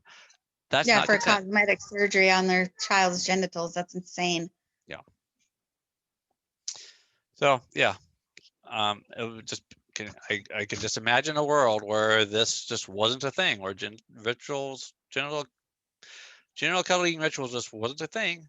This would be Yeah. one last thing to get in the way of relationships between people. You know, there's the other countries that don't cut their children, and the only people that do circumcisions there are Muslims or Jewish, religious sects. But Abrahamic the religions, majority yeah. of the country does not do that. Yep. And not only that, they're trying to make it illegal even for the religious sects because it's not their body. Denmark, There's Iceland.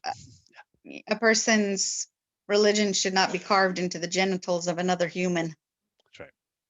because that human may choose a different religion for themselves. Yeah. Yep. Sure. Did you have any, other than your dad, have you had any co-parenting stories yourself? um, I was married for about 21 years, divorced, due to other issues, but um, amazingly, so the man I was married to was very much narcissist and very controlling, very, very controlling. And when I had my son, I mean, it's just something we discussed really. It's just, I knew it wasn't going to happen. I never even thought about discussing it. And when I left him whole, that my husband at the time was actually proud of that. So that's Wow. impressive. It's impressive for someone who was that controlling because he was cut himself. Mhm. And he was actually, agreed. So I was kind of mind blown. That's Wow. unusual, totally unusual. Yay. But, Good on him. there are those, yeah, there's those situations too where there's, a divorce and then a parent will take the child and go get it done Yeah. against the other parent's wishes, Yeah. which is also horrible. But Yeah. yeah, I don't know what to make of that, that he was on the same page as me and was grateful that I had chosen to leave my son whole. Mhm. I don't know. It was a surprise, but I was grateful for that. So he was fully in support. That's great. So another cut dad of intact sons. That's great. Yeah. For those that are watching, I actually have a group on Facebook, cut dads of intact sons, or circumcised dads of Yeah. intact sons. Um, so it's a pretty sizable He group. actually, was kind of jealous of it that, his son Yeah. got to have all his whole body and he didn't. So, Yeah. and it's, back then too, it's not, I wasn't into intactivism. We didn't have a computer when my kids were little. That was just, we got a computer later. My kids are about kindergarten. I Mhm. had no idea that this was a movement. I Yeah. just knew that I wasn't going to allow it to happen to my son, so I did not know. Once I found out, I was pretty grateful that there's a lot of people speaking up. Yeah. Great. That's good to hear. The next part is about the mother-child bond. It's believed that it's really important that the child be with its mother right after birth, and for quite a while after birth. In fact, my wife here, she's a trained doula, and one of the things that's often discussed is the mother-child skin-to-skin contact, and breastfeeding. And all that is very, very important. If you take away the child shortly after birth and you go, get its genitals cut and bring it back, that's breaking that mother-child bond. And we were talking earlier about how that like can create the trauma and distrust between the child and parent. That could be the very beginning of all that right there. Yeah. And there's been studies about and articles about how it affects breastfeeding, because when the baby comes back and it wakes up to its pain, whatever, even after the numbing might wear off, whatever, it's difficult for the baby to stay latched on and breastfeed. Yeah. Yep. There's a couple thoughts I have on that. Well, one, he's in excruciating pain. He's just been through a huge trauma. Yeah, I mean, you don't know. Like I said, the mom doesn't know if he had a seizure or aspirated and had to, stop breathing, had to be resuscitated. She doesn't know any of that trauma that has just occurred. Yeah. And being in that much pain, when you're breastfeeding, you're usually bring your baby's body close to you, tummy to tummy, like his tummy facing yours. And that's got to be painful to have that pressure on the front of his diaper like that. There's a lot of aspects to why that would affect breastfeeding. Right. And when you're in that much pain, I wouldn't think you'd want to eat. I think that, to me, it's kind of an appetite killer. That open wound, pushing up against that diaper. Yep. Can't feel good. Yeah, exactly. A lot of new moms don't realize that their baby's actually in pain. They don't see that furrowed eyebrow look of, they just don't. Yeah. A seasoned mom might recognize that, had she not, it's like, had it been like someone who had all girls and then had a boy, not knowing, had him circumcised, she would notice the difference. Hopefully not think, oh, he's a boy, he's just different that way or whatever. Yeah. But I mean, you know the sound of your baby's cries, whether they're in pain, whether they're hungry, There are several pictures of babies before and after too, and it's like you can see it on their face. Well, in their eyes alone, their eyes look traumatized. They look almost, they have a hollow look in their eyes. I don't know how to describe it, but I can see it. Yeah, I think most not people the same can. Baby. Yeah, very sad. And then there's a pedophilia aspect to this. Yes, there is. There's multiple theories about how genital cutting practices, not just the male circumcision ones, but all of them contribute to the ongoing thing of pedophilia. Yeah. I've often heard about how nurses would talk about how the butcher, when he's doing the cutting, would get an erection. Oh yeah.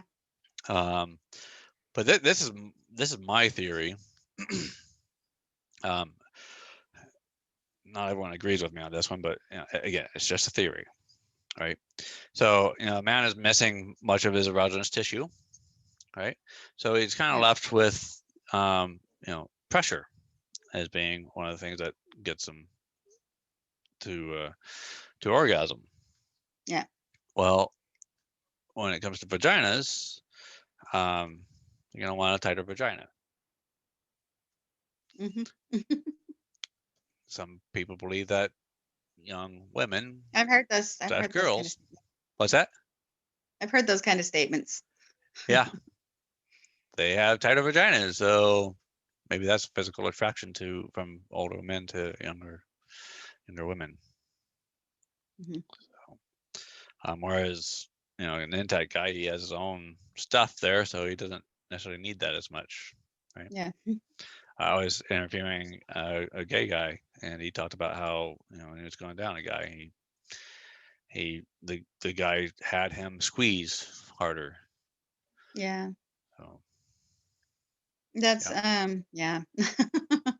Gay guys would, having partner one intact and one not, then both partners can see what the problem there is. Like the intact guy can see what the circumcised guy is missing, and vice versa. The circumcised guy can see what the intact guy has that he doesn't. So that would be a real eye opener. Yeah, I think gay men have more visibility into this whole issue than pretty much anyone does, really, because they understand how things work better than straight guys. Yeah. So I haven't really dove in as far as I would like to on the whole pedophilia thing with the connection to circumcision. I have read some things that there's a connection. I'd like to look into that. I'm a truth seeker. I like to dig in and find every little piece of information that I don't think can there's very find. many studies on it. Yeah. Honestly, no one's really thought enough to look at it. And I have read some things. I've read some articles and things on it.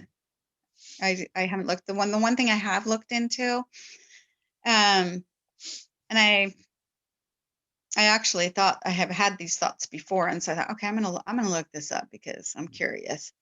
And the serial killer rate in the United States is higher than any country. Yeah. They also have the highest, infant circumcision rate. There's the difference with an infant. I mean, none are right. No child should ever have a knife taken to their genitals. But so in the Philippines, when the boys are older, they know pain is coming. They're seeing their peers get done. They're watching their peers scream. Their brain processes and knows they're going to be in pain. I mean, which is horrible, but they know. An infant doesn't know what's happening. They don't know why they're being strapped down and this painful horror is being inflicted upon them. They don't know. They don't know they're going to be in pain. They're not expecting it. They're not gearing up for it. They're just slammed with it, doing different things to their brain where it might to an older boy who knows it's coming. And the older boy thinks, because he's been conditioned to believe, that it's a passage into manhood. So I believe it affects the infant brain differently than it would, an older boy that's expecting pain. I still think it gives them trauma and PTSD and probably a whole slew of other issues. But with the infants, there's actually been a study done, there's an FBI report, I'll put it that way, on the connection between circumcision and serial killers, and there has been found to be a connection. Yeah, and SIDS too. If you don't have that report, I can find the link and get it to you because it's an interesting read, and it's something that I thought there was a connection, just in my own thoughts, and then to actually read something where they know, and one of the FBI guys that he mentions in that report that he didn't mention it to colleagues because they think he was crazy. Yeah, message it to me. I'll stick it in the description of this video. Okay. If anyone that's watching this wants to look into that themselves, maybe there should be more studies on that, because it makes sense. It just makes absolute sense to me because of the brutality of it and the way it's done, the fact that they're held down or tied down, the fact that serial killers bind their victims. Of course, they have to bind them to, so they don't escape or whatever, which is horrible. But it just looks like a reenactment of their childhood torture. Yep. Yeah. And it's control too. I mean, narcissism is a kind of a disorder, personality disorder in the brain, which makes you want to control every aspect, everything of your life. And if you have no control over anything in your life, you'll control anything that you can control. Yeah. Anything. Someone's emotions. If you're not controlling the conversation, then you'll say something nasty to somebody to get them to cry or get them upset. And then the narcissist is like, oh, I'm in control of this situation because I'm controlling their emotions. Yeah. This is one thing that you can't control right away. It's something that's been taken away from you permanently. So you're completely out of control of that situation. Yeah. Yep. So that trauma, which is remembered by the brain, who knows what the brain does when it's reconfigured, what direction it just went in, but that could have damaged that person Yeah, that's mentally I mean, serial killing, that's definitely got to be a mental disorder. That's just and a control thing. disassociation, and also a disassociation. Yeah, autonomy. Yeah. That's an important that word really reverberates with me in this, because I have no autonomy in that area of my body Right. ever. I never will, because that was permanently taken away from me. Yeah. So forever I live with something that was done to me, and I had to live with for the rest of my life. Yeah, I have absolute empathy for any man that has that, even the men that don't know what they're missing, and just due to the fact that they don't know what they're missing. I just feel, I feel really bad about that. I don't know how anybody who knows the truth doesn't feel bad about that. Yeah, well, I definitely appreciate you speaking out. Thank I say this quite a bit, and I refer to what Jesus said about how what you do for the least of these, you do for me. And when I see advocates speaking out to try to protect children, that's how I feel. I feel like you're speaking for me, even though Good. Thank I you. know you're not. But I understand. I feel the same way with others. I do. I do feel you on that one. yeah. I get disheartened sometimes when like a family member will say, "You're so obsessed with that," or like, "Why are you so obsessed with that?" And I'm like, "How can you not be? Yeah. How can you know that that is happening and not say anything?" It's like, and well, especially after you learn all about all the harms. yeah, It's it's like very, walking down the street or something and seeing somebody beating the holy living tar out of another human being and just, eh, just walking away. And it's sad to be you, guy. I'm out of here. I mean, and not doing anything. Like, I mean, maybe you don't want to jump in there and get punched yourself, but my God, call 911 or something. Yeah. Speak up about it. Do you just walk by and let them? No. Yeah, a lot of people whip out the phones and start taking video. Oh yeah. Maybe let the person know, hey, you know what, you're on video, so anything you do, That's a smart thing to this do will because show then up they've got in the court, proof that so they you might can not take want to him continue to to, beat this yeah. guy. Right. Oh, yeah, it could be used kind of as a weapon in its own way, right? Yeah. Yeah. I've grown. I don't know. So, people are different. They're raised differently. They just develop differently, different personalities. But when I was growing up, I stuck up for the underdog. I didn't like seeing people get picked on. I didn't, somebody was being bullied, I'd step in and yank the victim out of the way and say, come over here and play with me on this playground over here. You know what I mean? I just, it's knowing what circumcision is, that it in fact is just genital mutilation. It's a horrible torture and totally unnecessary. Yeah. Just, I have to speak out. I mean, my family members have heard it all. They don't want to hear about it anymore. Stop talking about it. I'm sick of hearing about it. But yeah, I'll stop as soon as it stops. As soon as people stop exactly. doing this. That's how I feel about it. Yeah. So Exactly. help me out here. And it doesn't bother me to hear others talk about it too. So when I'm just, something pops up in conversation, something new I discovered, like the fact that the serial killer rate in the United States is exponential compared to everywhere else. Yeah. And the FBI report that I found, and they're just like, you want to hear about it? Yeah. All right. You know what? If you don't want to see the bloodstained men protesting anymore, then help us protest. Right. Join us. Put this in to an end even faster. Yeah. Yeah. I know. Some people's brains just can't handle. They can't handle that the horror of it, and they don't want to hear about it. Yeah.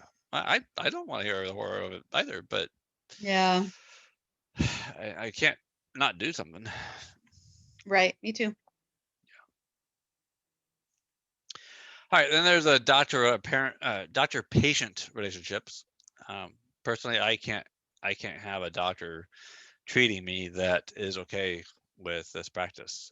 Oh yeah. If they're okay with that violation of the Hippocratic Oath, that ethic conundrum, then Hmm. what are they going to justify when it comes to treating me?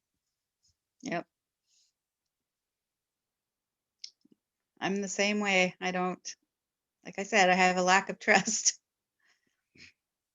Yeah, and I've come to trust any statistics about medicine and stuff like that more and more. It's like I Well, start questioning doctors it are all. not gods. They're not, all powerful creators. They're just human beings, just like me. That's just like me walking in and saying, "Oh, you're gonna need a, It's kind of funny you bring that hysterectomy," up. or There, whatever. there's this Twitter person. His handle is at tweets of Dr. God. Oh, And he makes fun of talks about this. He gets onto some of the genital autonomy stuff, and he tweeted a couple hours ago saying, "Sex is one thing, our procedures are another. We decide if you consent after you are under anesthesia." oh wow. Yeah. He's basically mocking the person that that's trying to defend genital cutting of children above the tweet, but it's Yeah. perfect. Yeah. Something else about the medical profession is that the ones that try to push for it, it's just like right after the mom has the baby, they're in there pushing. So, okay, you getting circumcision done? It's healthy, it's blah blah blah, Yeah. whatever. Yep. And, I don't think the mom's in any position to consent to something right then. Yeah, and Intact America has done a study recently that found 94% of hospitals in the U.S. still do push it. They, Yeah. all of the nurses and doctors have to do is ask the question, and the fact that they ask the question increases the chances that the child will get cut. Yeah. Right. Well, I've heard parents say they were asked, Yeah. 10, 15, 17 times. Yep. Yep. Like And every that time a study nurse found this too. walks in the room and they have to say, "I said no." Yeah. It's insane. It's like you want to have a banner in the room with you that says, "No circumcision." Exactly. Don't even That's ask actually me. it's not a bad idea. It's a bad idea. Pay $50 or whatever for a fucking huge banner. Take it with you. Yeah. Oh, that would be I mean, entertaining. maybe parents need to go in armed with, would you circumcise my daughter? Yeah. If, when they come in and say, "You're gonna have him circumcised," I say, "Oh, would you circumcise my daughter? Would you be asking me that if I had a girl?" Or Yeah. something to say hello. Yeah. And there are packets you get from your whole baby if you want, and bring it to the hospital, and attach it to attach a wristband to your baby's arm, stuff like that. Yeah. So it's very clear, so it doesn't accidentally happen or whatever.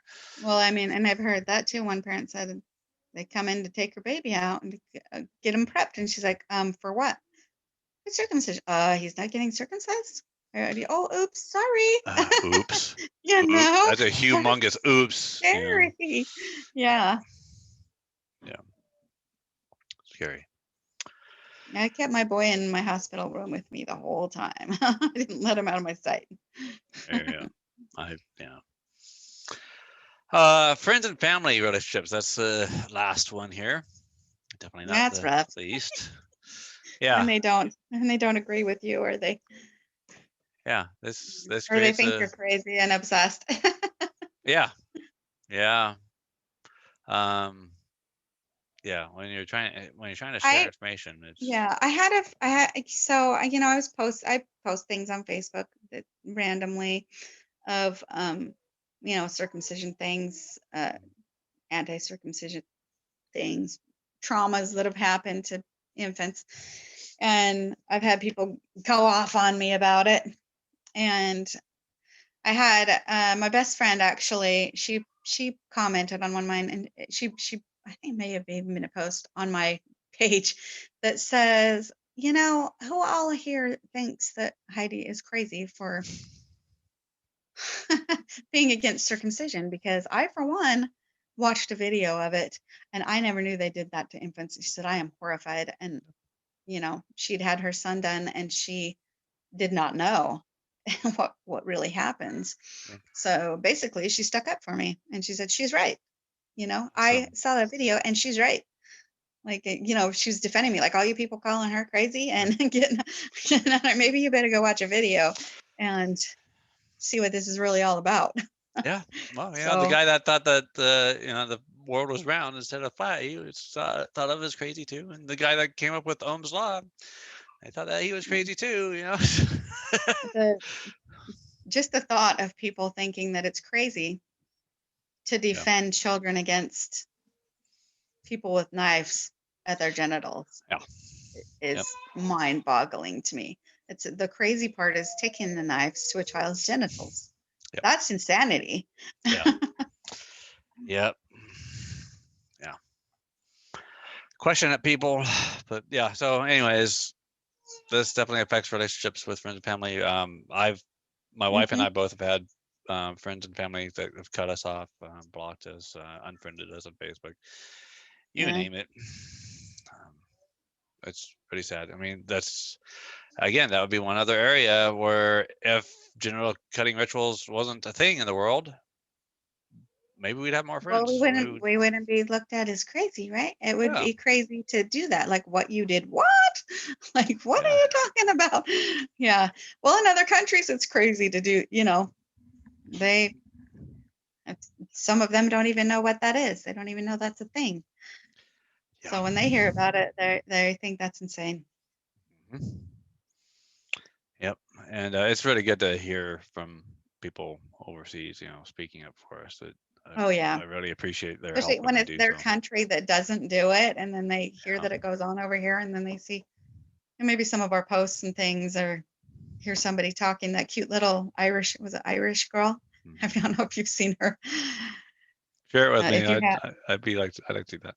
she was talking about it. She called it circumcision or Oh, something the like Irish that. woman that's a singer, So what that adorable. was on Yeah. AGC or something like that, or some talent show or something Oh, like that. Yeah. yeah. She She's has lots of just viewers. lovely. And then she Yeah. come back on another, Yeah. saying that that's really sad that your body's shaming an Yeah. intact male, you know? Like, Yeah. She's a TikToker. yeah, I loved it. She did that It's on TikTok. fabulous. Yeah. Yeah. And then some of us would like reshare that. I think it was even reshared onto YouTube. Yeah. Oh yeah, I've shared it because Yeah. I loved it. Yeah. It's awesome. Yeah. And it definitely got a lot of people talking. So And she's, you know, she's one that they don't do that in her. They don't, that's not something that's done. So yeah. She even said that she didn't even know what a she never circumcised one seen one looked there like. was. Yeah. Yeah. Like exactly. So other parts of the world. So one of the interviews I did was with a guy in Germany. I've got other plans to interview more people from Europe. It's a little challenging because of the time difference and all. Yeah. And then once a month, I get together with an international coalition. We call it the bodyguards, but yeah, there's organizations all across the world fighting for genital autonomy. You can go to the Genital Autonomy Society website and click on the map, and you can see all the pins across the globe. And you can look at the pins, and you can Nice. see all the different Nice. organizations. That's great. Yeah, Not enough. There needs to be more. yeah. I'd like to see one in China and one in India, and one in Japan. Yeah. Even though they don't have this problem really.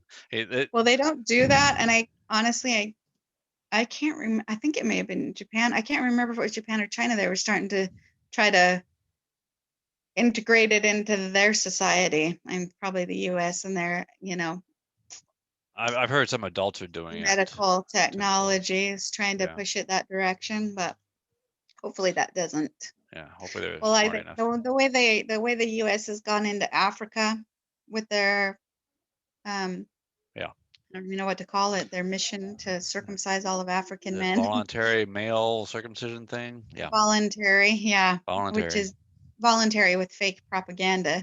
Yeah. Yeah, and there's And then money involved too. if you think about this, it's like, okay, why are they going into Africa and not, They're trying to Ireland? address the HIV Europe? epidemic there. That's right? what they say. Yeah. That's what they're saying, but the U.S. has got one of the highest rates of HIV and one of the highest cut rates. So I don't know It how doesn't that make a lot of competes. sense, does it? Yeah. Nope. Yeah, and I've studied the studies directly, and like this isn't very scientific in my Well, view. I So honestly believe that push for to circumcise all of Africa is not, um, whoever's over that and above that. It was not. It was for money, not for medical. I agree. Yeah, It was a because money maker. they went Um, after money from the U.S. and money from Bill Gates. yep. Big sources that the WHO has for money, and Yep. convinced both to do it. I'm really, as much as I'm not a huge fan of Trump, I'm happy that he pulled the money out of WHO. Yeah. Well, Mr. Biden put it back in. Oh, did he? Oh, lovely. That's what Okay. I was reading. One of his executive orders was to refund the Yeah. WHO. Hmm. Well, hopefully, maybe he put some stipulations on that. Maybe. Yeah. Cross fingers. Okay, then I'm kind of running short on time, so I'm going to get through the last couple things here. Okay. There's the relationship with FGM, or female circumcision, or Hmm. katna, and intersex normalization surgeries. So when you do a deep dive on each of these, you can go out to YouTube, and like Clitoria Nipples has a playlist on FGM stuff. Hmm. And you type in intersex on YouTube, and there's tons of like TED Talks and other things on intersex. Hida Valoria is a speaker and an author on the topic. And you start looking at the reasons that they use to perform these procedures, and you start comparing them, and it's scary how much it's exactly the same reasons. Yeah. I was explaining earlier, I had this idea with a weed with the 3 leaves with the same roots. It's like they Hmm. come down and they have exactly the same roots. It's about control. It's about money. I keep forgetting what the one other thing is, but it's like, if you're gonna stop this, you got to stop it all. Um, Yeah. you Well, if you just one of the big original reasons is to repress. I don't know if that's the right word I want to use. sex, Repress sexuality yep, to diminish pleasure. That or is, oppress, yeah, one of the biggest yep, reasons to start that. That this started, that control to punish. yeah, yep. I actually I saw one person say, "Well, that used to be the reason, but that's not the reason now. So now the reasons are What? the So medical it's benefits." certainly, yeah. Oh my Well, gosh. I like to, my little take on, my little comeback to that is I like to share the timeline, the history timeline of circumcision, of every excuse, cures bedwetting, cures masturbation, cures, goes on, cures syphilis, Yeah. cures, You now might go HIV blind. and whatnot. Oh yeah, blindness, cures blindness.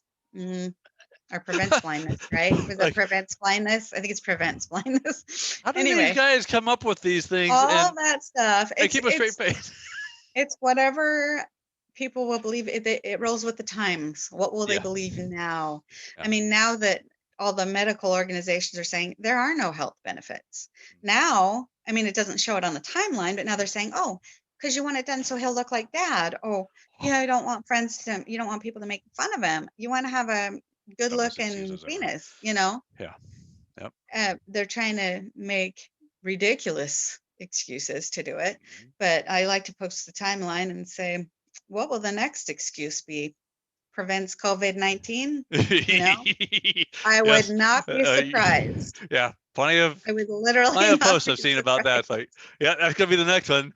They're gonna come up. They're gonna come up, figure out something to Yeah, reduce chances of getting COVID by cutting. it'll be something. Yeah. Yeah, I don't know. The newest and latest and greatest excuses of making the babies look like dad, or I mean, that's absurd. Like that is the most absurd thing. Uh, Um, Yeah. how many parents compare their penises with their boys? Is that even a thing? That just sounds like pedophilia. That is just I, disturbing. Are you serious? I know my kids have looked at mine, getting showers or whatever when they were little, and Well, yeah, but I they mean, clearly noticed a difference, it's and not they asked the like, question, and hey, that's check fine. this out, boys. Mine's different than yours. you know, do you know what I mean? It's like nonchalant. Yeah. Okay. But not like, I mean, and even, people have said that the little kid never even know. My son never noticed. My ex-husband used to wander the house naked. I had to tell him to stop. Our girls are getting older. You can't be running around nude.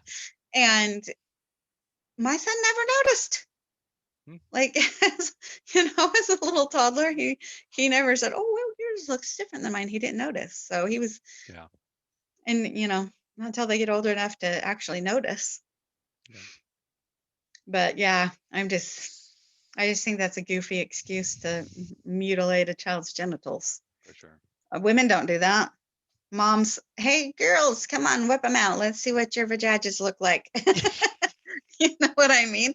That doesn't happen. Yeah. And they all don't look the same. They don't look the Yeah. same. There's this image that it's like they're all made out of clay or whatever. I don't know what it was made out of, but it's like an image that shows all these different vaginas and how they look so much different. One They from the are. other. They're all different. They don't look the same. Yeah. Can you imagine a mom hauling her baby daughter into the doctor's office? Can here's a picture of mine. Can you make hers look like mine?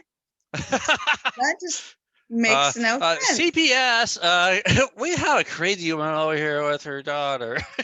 Yeah, that makes no sense whatsoever. That is the lamest excuse.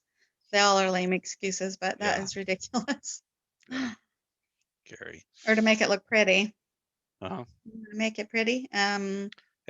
Is it supposed to look pretty? Same with the supposed to intersex. function? Supposed to function?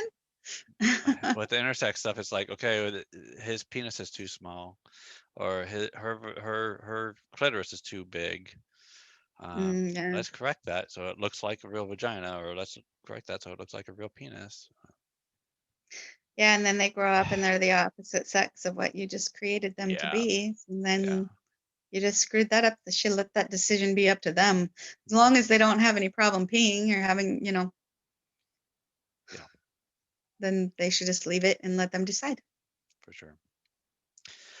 Okay, the very last thing is about social productivity.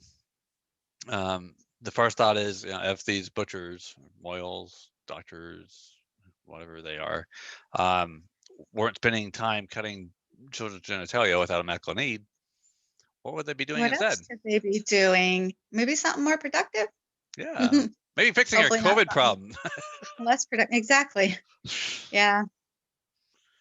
Yeah. And then there's, people like you and I, Heidi, that are spending our time trying to convince people. Trying to stop people from cutting children's genitals. Yeah. Well, we could be doing so much more things with our time. Yeah.